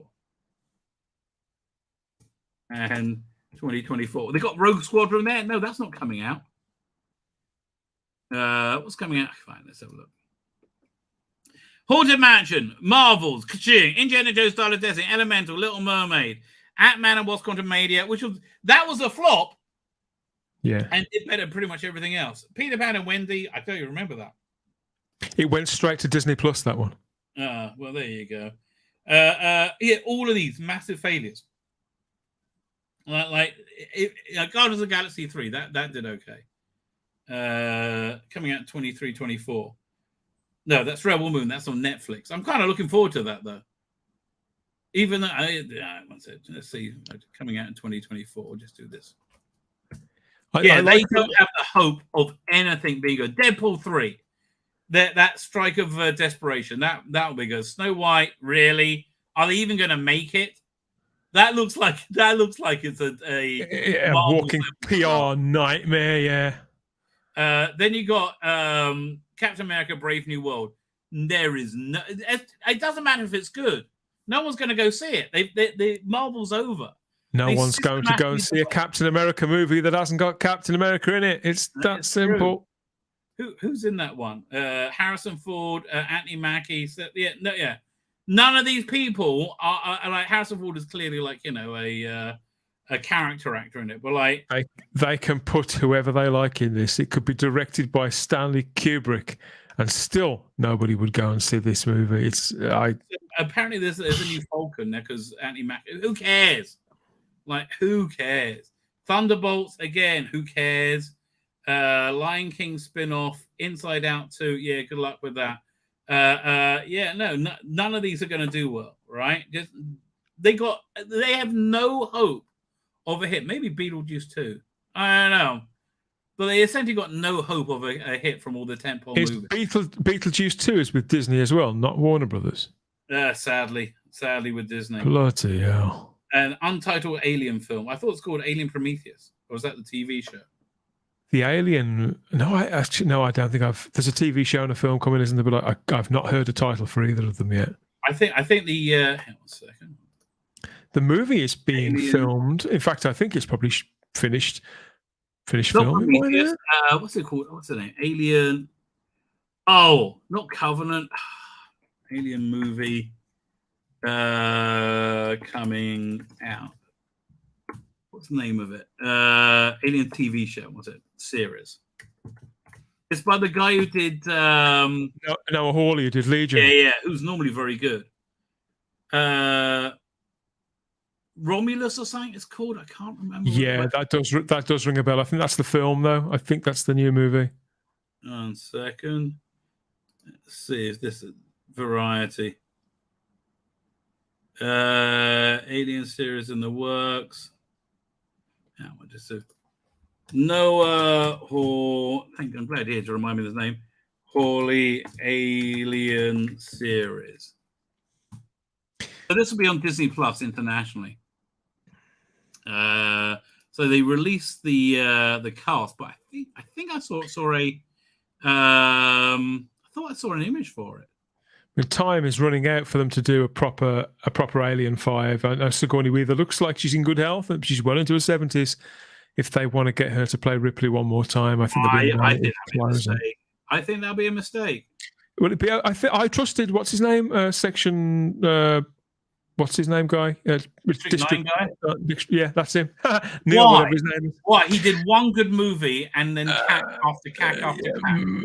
You could be right. No, yeah. I mean, Elysium was just insane work.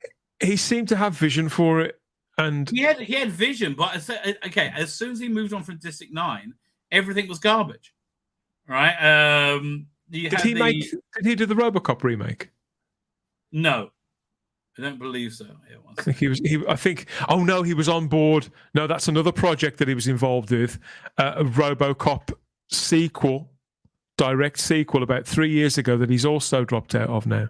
Right. Let me see. Neil Blomkamp. Right. So that's him. District 9 was great, but boy, is he the butt. So yeah, you notice that he hasn't had so many movies come out. Demonic, I never heard of. and Gran Teresa. Oh yeah, so he's doing the movie of the video game. Short films, other things, fine. But yeah, he had one great movie, and then he was given like creative freedom for Elysium, and it tanked. And then it was given creative freedom for Chappie. Great, what was it? Great visuals, but nothing else. Yeah, not the best track record in the world. Sadly not. And he's like, again, Elysium was the dumbest, wokest piece of shit ever, and it could have been great, right? It was essentially everybody lived in squalor on the earth, and if you lived on this satellite, you live well. And then they gave the resources of the satellite to everybody, and then that's when the movie ended. And they should have just showed everybody's living in squalor. When I saw it. Yeah, I couldn't remember much about it after. It's one of those movies that kind of just went straight through me. And also, perhaps there was an effort to make sure such candidates received higher chance of being approved in large numbers. Okay. After making these assertions based on information provided to him from the whistleblower, WDW Pro shared the document from Disney ad sales. Yes, that does indeed show that one of the management objectives is champion diversity, equality, and inclusion. The slide notes create an inclusive environment with the opportunities for people to develop and thrive. People managers have further impact and responsibility to shape in the DAS culture, whatever. I don't know. How long does this thing go on for? Again, but they've just got rid of her because I think they want to say something on the investor call, right? That would be the only thing I could surmise, right? Fine. By the way, okay, here's the things I'm not getting to. Well, there's one thing I will get to before we leave. I got to go over this article. I've got to go. Strange New World Spock isn't inspired by Leonard Nimoy. No shit, right? Strange New World Spock is inspired by Sheldon from fucking Big Bang Theory. Right? Incredible. It's an incredible statement. That is absolutely incredible. Game Rant. That was the people who published Screen Rant. Right. I think it's also Screen Rant. And then they also have basically the same article published on the same day. Strange New Worlds did not want to be influenced by the franchise's most iconic role. Well, they totally were. I mean, this Kirk is shit. Right, this Kirk is just he's completely miscast. Yes. I mean, what's the name of the Paul Wesley? Isn't his name Paul Wesley? Yeah. Well, yeah, it's Paul Wesley. What's the name of the fan member? Not Phase 2. Continues. I mean, Vic Mignogna looks nothing like William Shatner in many respects, but because he has that aura like it perfectly, right? Exactly. Look, even the other one in Star Trek Continues, who had was not as good, but he basically paid for it, so that's why they had him. James Crawley was James Crawley, and look, he seemed like a nice enough guy. But there you go. Yeah, look, this looks like Star Trek. I mean, the bones is bitch. Okay. Here's what you do, right? Okay, you get Vic Mignogna, you get whoever the redheaded chick is, and James Doohan's son or grandson, and then just recast everybody else, right? Keep the sets. Do that. You could do a season for the cost of an episode. Yeah. And it will get more viewers, right? People would have been perfectly happy with that. Right. I've got to sign off now, mate. I've got to get on and get something to eat and things. But thank you for a fabulously entertaining stream yesterday. I'll probably watch it again between now and the next time I speak to you. Yeah, praise was always fun. Thank you for joining us. Fine. Now Dan's gone because I didn't want to spoil it for him. We will do the Strange New Worlds musical episode review. Oh, God! It's so dumb. It's so it actually makes me mad. It's so dumb and so freaking stupid. Yeah, doink. Open up.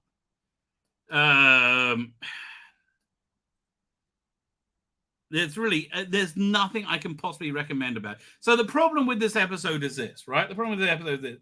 And it's a problem with TV in general today. They don't want to accept or understand that men and women are disparate and different, right? Not saying one is better than the other. Yes, we have to. I suffered, so can you. I'm not saying one is better than the other, right? I'm saying men and women are different. Women generally speak, okay, men generally speaking, and I think Star Trek attests to this, they prefer plot-driven shows with strong relationships and the emotional drama at the minimum, right? Whereas women like emotional drama at the fore, relationships second, and plot third. The plot comes to serve the emotional drama, right? That's essentially what it. So this is the opposite of that. This is a show made for women who won't watch it because it's got Star Trek in it, right? Because they're just idiots. They're just idiots. So they try and fool you at first, and they show you this bit. And man, am I pissed off at Star Trek the Motion Picture for having that poster? Because boy, are they milking that for all their LGBTQ worth. Pain in the bloody asses they are. So you go, whoosh, great member bearers, and look, it looks gorgeous. And if you're off your face, high as a kite, then this is very good. But even now, I don't like that won't save it anymore. That just doesn't save it. But again, it's a nice intro. So one problem I have with this, again, this looks beautiful. It cranks me how freaking beautiful this is, right? It starts off with was it Uhura's log, right? And look, another problem with this is they need to be able to do standalone stories. And by standalone stories, I mean, well, rainbows everywhere, Colin Archer. Was it standalone stories? I mean, that you don't need a previously on Star Trek Strange New Worlds, right? And the previously on Star Trek Strange New Worlds was relationship. This one's relationship, that one's relationship. Fuck off! Stop with it, right? No. Have a plot-based fucking story. I don't think they've had one this season. And that was the best episode. So they're by the subspace rift, and they're doing experiments because they can triple or quadruple or by multiple of 10 make their communications go much, much quicker. But they got to turn their communication ray off. And so you got Uhura being stunning and brave and the best ever. And I tell you, they write this character obnoxious as hell, and like you couldn't stand her. This is a testament to the actress's ability that makes her into a likable character. I would say the same for Jess Bush playing Nurse Chapel, right? And so like she's routing all the calls, and Pike's talking to his girlfriend, and she wants to go on holiday somewhere, some kind of touristy, and he doesn't want to go, and he's like, ugh. Right, and so she's waiting for Kirk to arrive. Who's again any bloody reason, excuse to bring Kirk into this right now. He has to shadow, I think, number one, Una. Fucking stupid retcon that calling her Una. And because of a previous episode, she fell in love with Kirk after one weird time travel episode. She's all excited to see him, but she can't talk about him because it's like time travel. He's not allowed to speak about it. She went on all the timeline, but he's there. Hi, I'm Jim Carrey Kirk, right? I am a thin little cunt Kirk, right? Yeah, no, that's not Kirk, baby. That is not Kirk. Yeah, no, that's still not Kirk. Vic Monanga, he's Kirk, right? He can have it. Now, Jess Bush, Nurse Chapel, she's waiting to get news of if she's been accepted to this other course, which means that she's going to be gone for 3 months, which means she has to split up with Spock. Really? I don't understand. Like, my son had to do a 3-month course where he didn't have his phone, essentially, so he can get this position in the army. And it was very rough. But you work through it if you care about each other. One thing I don't like about Nurse Chapel is she doesn't want to have a relationship. She doesn't want to get tied down. She just wants to have booty calls, right? That's a very masculine attitude to sex, right? This idea that men are women and women are men is pervading everything and destroying everything, right? I think the character is called Una in a series of novels which predate, I think, Klutzman Trek. Well, I did not know that. I guess when you get to Klutzman Trek, it makes everything bad. So she gets the news, And she gets through. And best character and worst character. Oh, God. She was terrible in the first season, Lieutenant Lesbian Latinx. And he was great until the last episode where they destroyed his character. You know what I loved about on Star Trek? That everybody there was better than us. They came from a better world than us. They were more aspirational than us, right? So last episode, it was all about him not being able to get over the Klingon war and ending up killing this Klingon peacemaker and like not being the better self, right? Fuck you. Yeah, one of the things we like about Star Trek is aspirational, not this piece of shit, right? Sadly. I mean, what's aspirational about it? Oh, it's an 80% female crew. Like, every demographic, a piece of data we have, every bit of science, I like science, every bit of science that we have says the more freedom women have to choose their own destiny in life is they stay away from the STEM subjects. Like, and it's not because of indoctrination. It's because men and women are different. Such a simple thing that we don't understand. So yeah, she gets the good news. Yay! And again, testament to her acting ability that they make me like this character and not hate this character. Also, I do like her hair. Hair looks freaking awesome. And then we got Carol Kane. God, she's just annoying. So they're trying all these experiments to get the subspace through the rift. And then Uhura starts singing to herself. Said, "Oh, you should try music, right?" Yeah. What are you talking about, Willis? So they try that, and again, what a waste! This wonderfully designed set. What a fucking waste it is. Makes me mad, man. It gives you the feeling of the original series and enhances it, right? Just what a waste. So they make this energy wave comes out from everywhere.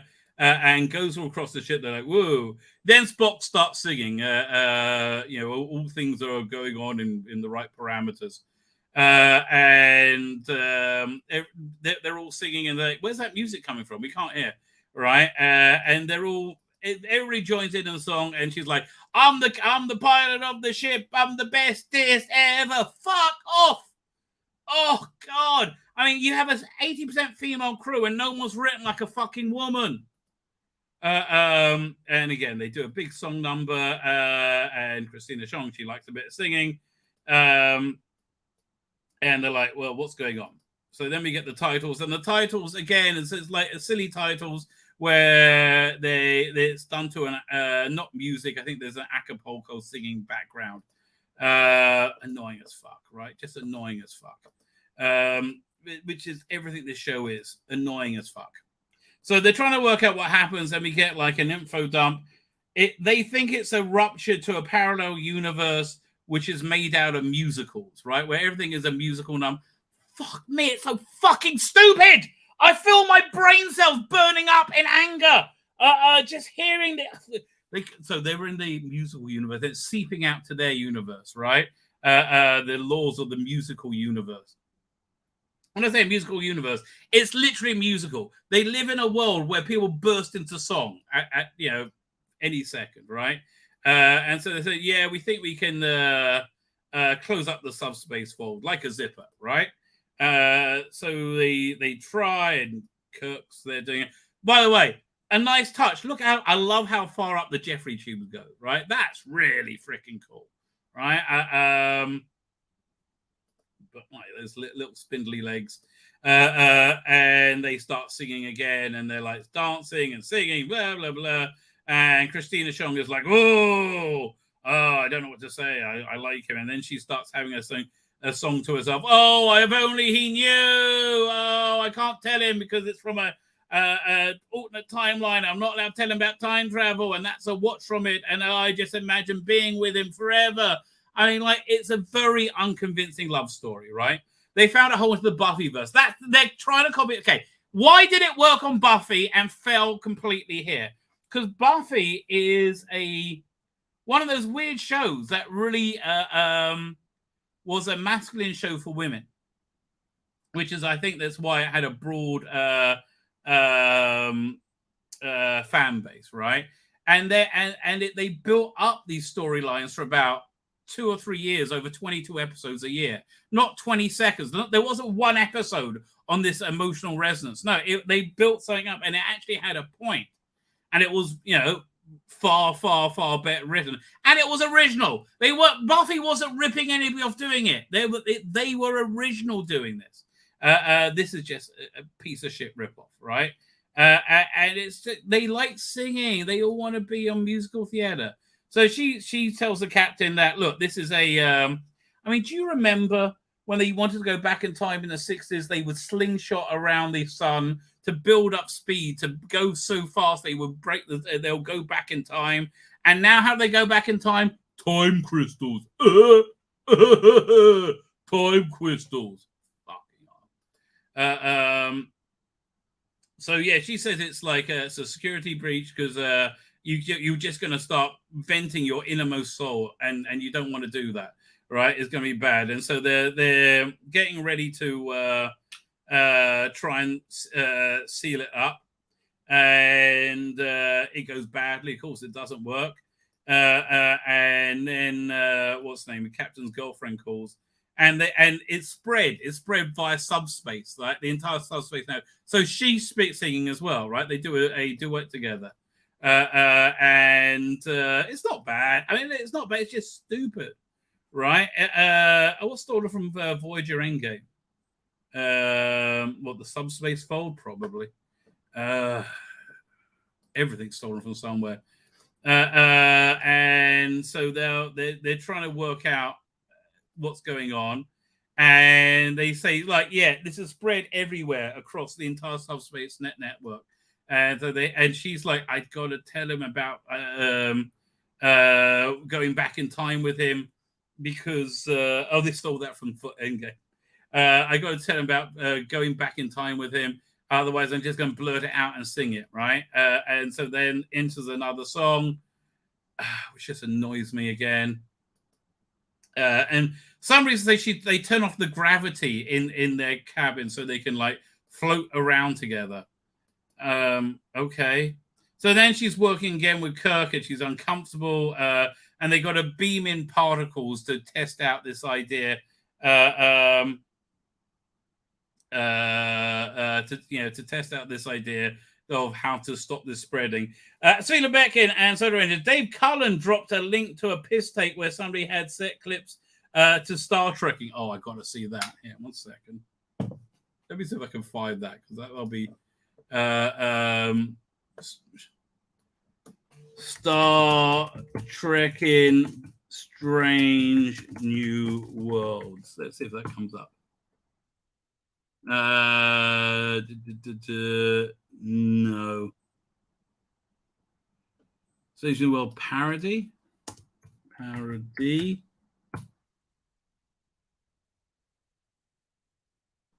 There's a Klingon. No, I don't see it.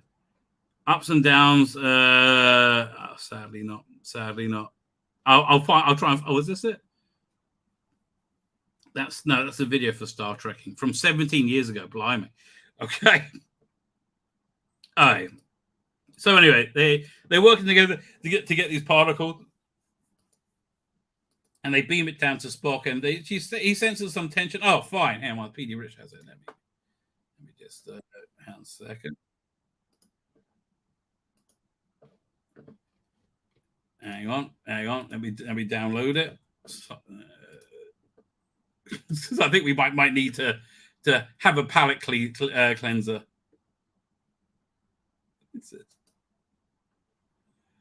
Is it coming? Preparing file. Singing Klingons. Here it comes. Thanks for downloading. There you go. Fine. We'll get back to it in a second. Wow, it's that is a slow download. It says they've got 23 days left to download this in. What? Let's try and find a different downloader, I think, because that is not working. I'm not going to wait 45 minutes. Now it's down from 23 days to 45 minutes. That's something to look forward to. Well, wait a second. Let's go to this one. Doink.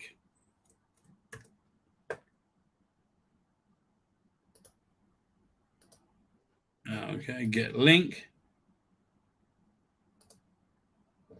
So that downloads. Now it says it's going to take 3 hours. Oh, here it is. Okay, fine. So we'll watch that at the appropriate moment. Anyway, so yeah, then there's a huge explosion, and they go, "Oh no, that's not a bad thing." And if we try and do this solution, then there's a subspace explosion that'll go through the entire Federation network and destroy every ship. So maybe they shouldn't do that. And if you try and blow up the rift, it will also do that. But then we find out the Klingons are on the way to do just that. General whoever it is. And again, I like the Klingons look like Klingons now, but stupid as hell. So just a bit more exposition. And he's like worried that Christine Chapel hasn't told him about his her what's it called again? Her fellowship that she's trying to get into. He doesn't know if it worked. And then he walks past 10 forward. Why is there 10 forward? I don't know. Walks past 10 forward. And again, why is she in every fucking scene, Lieutenant Lesbian Latinx? Like literally every fucking scene, right? So she's celebrating, and Spock sees, and he gets his feelings hurt, and she's like, "Yeah, we're gonna break up," right? And that triggers the emotions for a dance number. Although she can't be quite that good a dancer, because you always see her kind of static, right? You never see her boogie. Oh God, stop! Just stop. And so she must have just not been good at that, right? I think she was Australia's next top model. So Spock's all pissed off, and she leaves, and she eventually tells them about their trans-temporal adventure. Again, try writing an episode without previously on Star Trek Strange New Worlds. Like, that has a beginning, middle, and end of itself, right? The Klingon uniforms are a bit Las Vegas, Goldie. Wouldn't you agree? I do agree. I do agree. But I'm somebody who actually liked the first 8 episodes of Discovery. I like the Klingons, right? That was me. I what can I tell you? So they realize that emotions cause it to happen, and they try to work out what the pattern is. And Spock goes off in a huff and maybe has a bit of a song, and is all upset. So then she has a bit of a sing to herself, and she's looking at the numbers, and she's like, "Oh, I see the pattern. Yes, I'm the best as ever." And again, it's a testament to how great this fucking actress is, because I can't stand the character, and I like the character, right? So, like, yeah, this is her. I'm the bestest ever, right? So she's worked it all out, and they got to sing. They got to get every singing, so they get up to 344 giga electron volts. And so that means we all got to do a huge dance medley together on the ship, everybody. So he's like, Pike's like, "Oh, I'm not going to inspire you. You can do it, Uhura, because you're the best." And again, we had Uhura's log at the beginning. And okay, it would have been more interesting if they that's Kirk's brother. If they just had Kirk's brother without Kirk being in it, or like have him appear occasionally. But Kirk's brother is more interesting, right? And so they got to get everybody to start singing, and they start this huge giant dance number throughout the ship. Cavalcade is shit, and like why they have her in, I don't know. And they all love doing their dance number, song number together. Kirk gets into it. Christine Chapel, and listen, I will say she looks freaking awesome in a skin tight white costume. You can't say that about many people can carry it off. More singing. So Kirk and his brother on the ship together. Yeah, they keep bringing him on. I don't know why, but they keep doing it. And then the Klingons are turning up, and they're like, "No!" And they do this boy band section. Oh God, I hate it so much. I just hate it so much, right? And that's why the Klingons hate it. And they all keep singing, and you get some D7 Klingon ships together, and just the resources are not worth this, right? The resources that spent this aren't. It doesn't deserve it at all, right? Christine Chapel looks good and white, let me tell you. And they reach 144 megajoules, and boosh! It closes the rift, and Spock walks off away from Chapel, hurt and pissed off, right? And they're like, "Well done, Uhura, you're the bestest ever." and more chicks in bars laughing together. They meet up and they say, he's sorry he didn't want to go to this touristy place with her, and they make up. And Spock's all hurt and miffed. She's called Mitchell, by the way. Apparently, let's have a woman again. Let's just have women everywhere. That's because that's what would happen, right? Star Trek Glee, except there was no joy in it. So Uhura's at the end. Uhura's humming to herself. They're like, "No, don't do that," and it's over. So shit. I mean, like, it's just again. You just saw how light the plot was, and that was an hour-long episode. Right, that was awful, right? Absolutely awful. 1 second. Like even with the overwhelmingly amedramatic acting, this is so much more real Star Trek, right? So much more real Star Trek. So much, especially the guy who plays Bose. He's just awful. But yeah, on it, so much more real Star Trek. Let's have a look at that article. Where was it? Game Rat. How long is it? Are we going to read this now?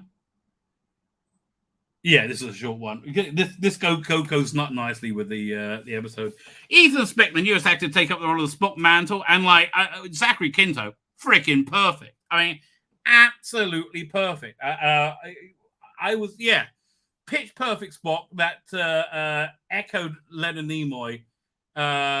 And echoed the coolness of Leonard Nimoy, right? He was very cool. But he didn't need to look at Leonard Nimoy's iconic performance. Well, that's fucking obvious, isn't it? Yeah, who could tell? Leonard Nimoy kicked off a prolific franchise by appearing as the first Spock. No, he is Spock. Oh, God, the first Spock. But Star Trek Strange New Worlds, Ethan Speck didn't feel like the need to be influenced by him. Yeah, because you're a moron, right? You're an absolute freaking moron. That's why. Peck had been face-to-face with the half-human, half-Vulcan since he first appeared in Star Trek Discovery. The adopted brother, Sonequa Martin Green. Bleh, go away. Michael Burnham, and the reason that he never mentioned, they all agreed never to mention that. Spock first appeared in season 2. This was a precursor of the classic crew of the Enterprise come together in Strange New Worlds, where they would become main cast members. The series did many things better than the previous Star Trek shows. And featured Captain Pike, Anson Mount. I mean, if you're saying Strange New Worlds was much better than Discovery, I mean, really? That's like saying a knee in the balls is better than a fist up the arse. Yes, a knee in the balls is better than a fist up the arse.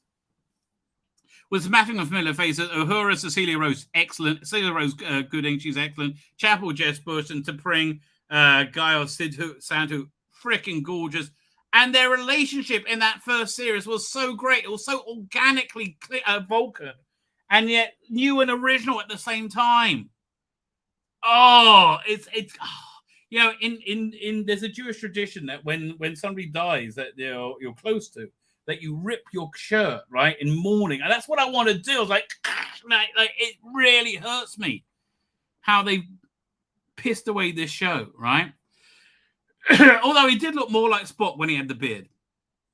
But while the first Star Trek show undoubtedly formative for these new interpretations of classic characters, Peck was not beholden to previous performances, no matter how significant they were. Well, you were a schmuck then.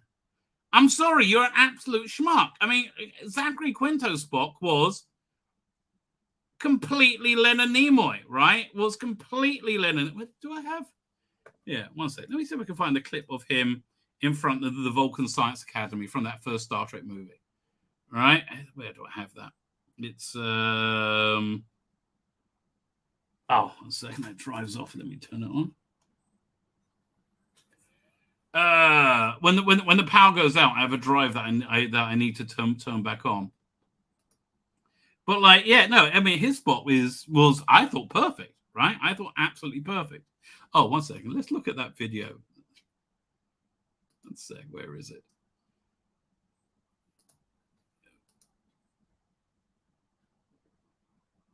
Oh, it won't let me play that video. Oh, that's annoying. Hang on. Did it download? I'll try converting, which I'll try converting it, see if that helps. Where are we at? It's on downloads over there.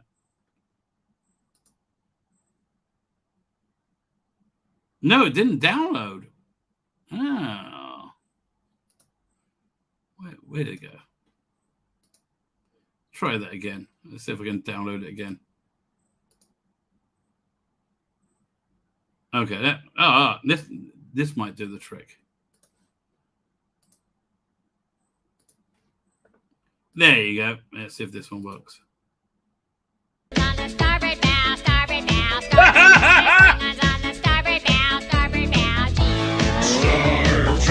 Across the universe. It's more authentic than Strange New Worlds is. Star trekking across the universe. Only going forward, still can't find reverse. It's worse than that. He's dead, Jim. Dead, Jim. Cole Urban was excellent as both. Like, the entire casting for that movie was excellent. Dead, Jim. It's worse than that. He's dead, Jim. Dead, Jim. Dead. Klingon style. Klingon style. Klingon style.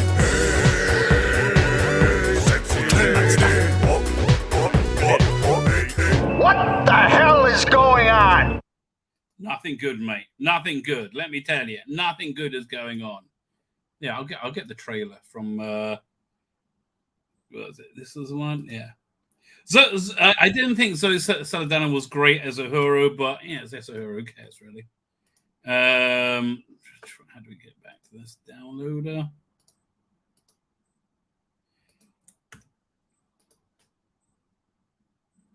There we go. Get link.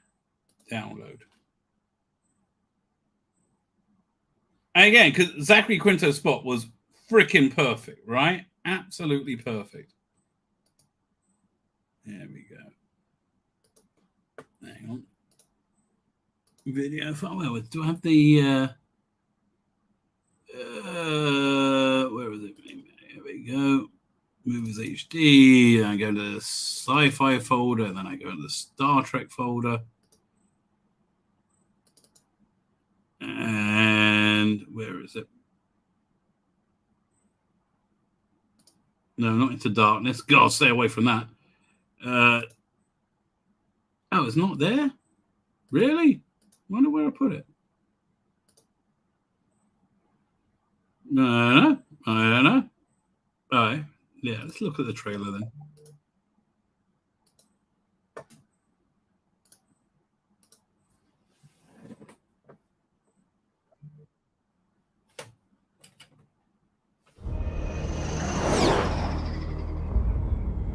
I couldn't believe it when the bartender told me who you are. Why are you talking to me, man? Okay, I think his cut was certainly better than the Paul Wesley. Your father was captain of a starship for 12 Better Pike, because what do I prefer? Answer. I think Answer Miles Pike. minutes. He saved 800 lives, including yours. I dare you to do better. Enlist in Starfleet. This was a good movie. I just can't believe they've screwed it up after.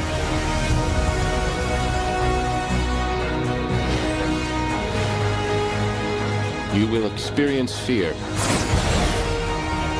Fear in the face of certain death. Pull your chute!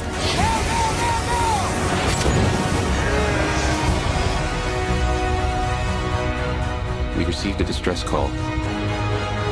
I've been waiting for this day. Okay, do I have a bit of Spock here? Oh yeah, let's have seen the bones, which is just right.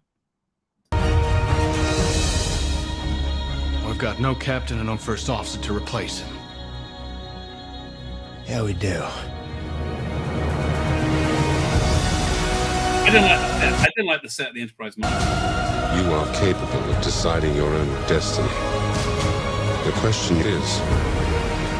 Okay, this is a shit trailer, right? This is a genuinely shit trailer. Is this a better one?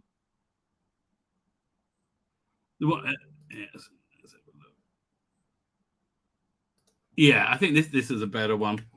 Hang on. There we go. Again, Zachary Quinto was remarkable, right? And the fact that he shared screen time with Leonard Nimoy and it sold it to me as being the same character. I think was just remarkable, right? Genuinely remarkable. Let me try this again. Doink. Get link. Download. Okay, no, it's not letting me download on that. Find another downloader. Really? I mean, like, I'm going to find one that's going to let me download this shit at some point. There you go. Download. Will this one work?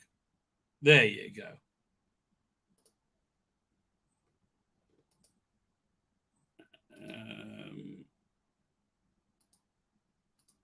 Okay.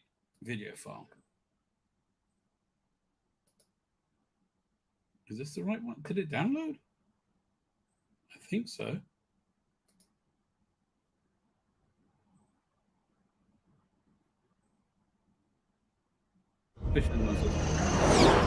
Fine, this is where, yeah. He saved 800 lives. No, this is the same one. Ugh, really? Really? I don't want that one.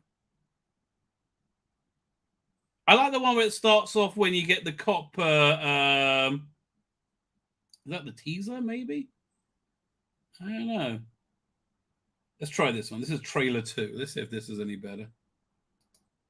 Yes, yes, this is the one I like. Ah, finally. Finally.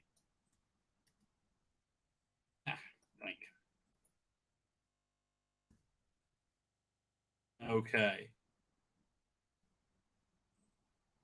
And I also like, you know, how they made it was like an alternate Kirk, but it's still very authentically what Kirk was like. I'm surprised they didn't have what's it, Kirk Spock hook up with Uhura. They had him not hook up with Chapel instead. Hang on.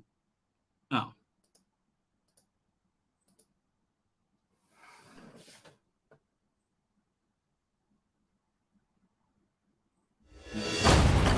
Yeah.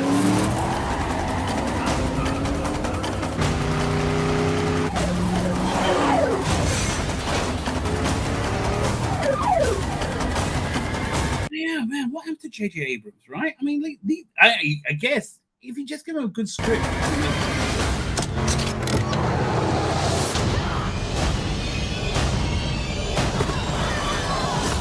Yeah, that's just a great opening.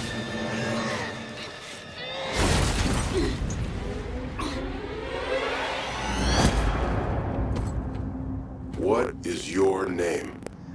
My name is James Tiberius Kirk. Yeah, and instantly, in that moment, it sold it to me that he was Kirk.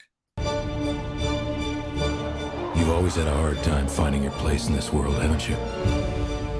Never knowing your true worth. You can settle for less than ordinary life. Or do you feel like you were meant for something better? Something special? Again, this is an understanding of the character. And the second movie and the third one would just go. You will always be a child of two worlds and fully capable of deciding your own destiny. Yeah, oh man. Again, and the transporter effect. This is just perfect, right? Destiny. This sold it to me that he was Spock. The question you face is, which path will you choose?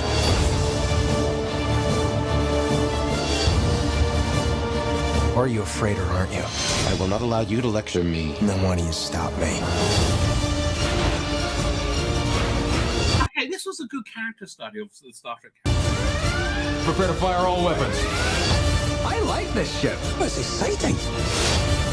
Also, I like the way they brought Scotty on board. Man, I like this movie. Space is disease and danger, wrapped in darkness and silence. Buckle up. I love it. It was divorced. She took everything but my bones.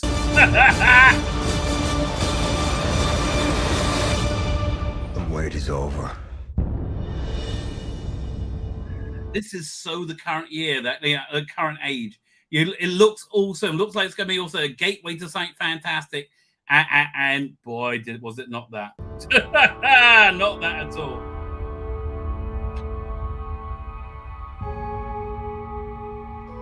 I mean, genuinely good movie, right? Go back to this piece of shit article. Fine. So yeah, I didn't know about Spock. When crafting his version of Spock, the actor depended more on himself than outside influence. Don't depend on yourself. You're an idiot. Okay, don't do that. No, bad idea. Bad Spock. Bad. I haven't spent much time with Nimoy Spock since before I was preparing for Discovery. A little bit of Strange New World season 1. Peck confessed to Inverse. He felt alive in me at the point. Your Spock is nothing like Spock. Point we got to season 2. I discovered something of Spock in me. The human Spock is me. Spock learns from Ethan, and Ethan learns. This is so much fucking ego, which is everything that is destroying entertainment. You know what happened to season 2? Too much fucking coke. That's what happened to season 2 of Strange New Worlds. We're sort of inseparable. You're totally separable. You're a different fucking entity. You couldn't be more separable. Peck is not the only actor who felt free from some of the most famous sci-fi performances today. Paul Wesley's persona of Coke was not quite William Shatner's. No, it wasn't quite William. It was nothing like William Shatner's, and even further from Chris Pine's performance in the rebooted Star Trek. Well, they weren't really reboots; they kind of were soft reboots. When Kirk first appeared in Strange New World Season 1, Episode 10, he brought a new flavor of the character. I kind of just put up with them because the episode was very good, right? It was a very good episode, but maybe that was the last very good episode of Strange New Worlds. After a conflict with the Romulans, Kirk teamed up with Pike to find a solution. The future Enterprise captain demonstrated his penchant for breaking the rules, but he also showed restraint when deferring to Pike's judgment. That was a great bit where, okay, here's what sold it, where Kirk was doing a maneuver with a Farragut, right? And it was doing going a backwards somersault or something, and it was something Kirk would do. It really, and yeah, the writing made it sell through, right? That's what it was. The future Enterprise captain demonstrated his penchant for breaking them, blah, blah, blah. Strange New Worlds seemingly has no problems with allowing familiar captains to take on a life of their own. You mean be totally fucking different? Because they are lazy. The writers and the actors are freaking lazy. They cannot work within constraints because they're lazy and they're talentless. Oh. They come from a world where adversity has been rebranded as something bad. No, adversity makes you better. Adversity makes you stronger. Struggle is good. Yeah, don't run for struggle, but don't run from it either, you fucking pussies. Which is the problem, right? Oh, no, the world doesn't accept me as being a chick just because I have a dick. You're right. It doesn't accept you as being a chick just because you have a fucking dick. You're right. Yeah, it's adversity. I don't like adversity. Well, I'm just going to stay a worthless pussy. Oh, good for you, mate. Good for you. This is more likely why the fans see the softer side of Spock. You mean Sheldon? Most diehard fans should be used to Nimoy's restraint when playing the science officer as he leaned into logic of his Vulcan forebears. But he had the logic, he had the emotion underneath, but he had this air of coolness as well. He was fucking cool in a Nimoy Spock, as was Zachary Quintos, right? Like there's a reason he was an iconic character, and it's not just because he had pointy ears, you fucking morons, right? There was a reason behind this. Discovery changed how fans see Spock, and Strange New Worlds has picked up on that mantle. Really? That's what you want to use as your inspiration. A bit of Discovery, do you? Fuck me. A show so insanely failed. The character's softer side expanded with amusing episodes such as Charades. I would rather put a finger up my arse than watch Charades. Really. In which he demonstrated his fully human persona. It was shit. Peck showing Spock's humanity isn't a disservice to Nimoy's characterization, but an honor. What? Taking a shit on it is an honor. Yeah, listen, you Hollywood sickos, you pay people to take a shit on you. Normal people are not into that. Weirdo fucks. Normal people are not into that. The Vulcan race has changed since the original series. Yeah, not for the better. But one thing will always remain true. They have emotions so powerful, they rely on logic to discover true north. Peck's interpretation of the character is faithful to Star Trek. Look, it's fucking not. When he became fully human, he couldn't control his emotions. I mean, and Vulcan's emotions are supposed to be much more powerful. Another side of Star Trek lore, another side of Nimoy's performance. Nothing to do with Nimoy's performance. Like, literally nothing to do with Nimoy's performance. I mean, oh, God, it's so insanely shit. Right? It's so insanely shit. It's beyond belief. Anyway, ladies and gentlemen, with that, I'm going to wrap up. Oh, I did quite a nice long show tonight.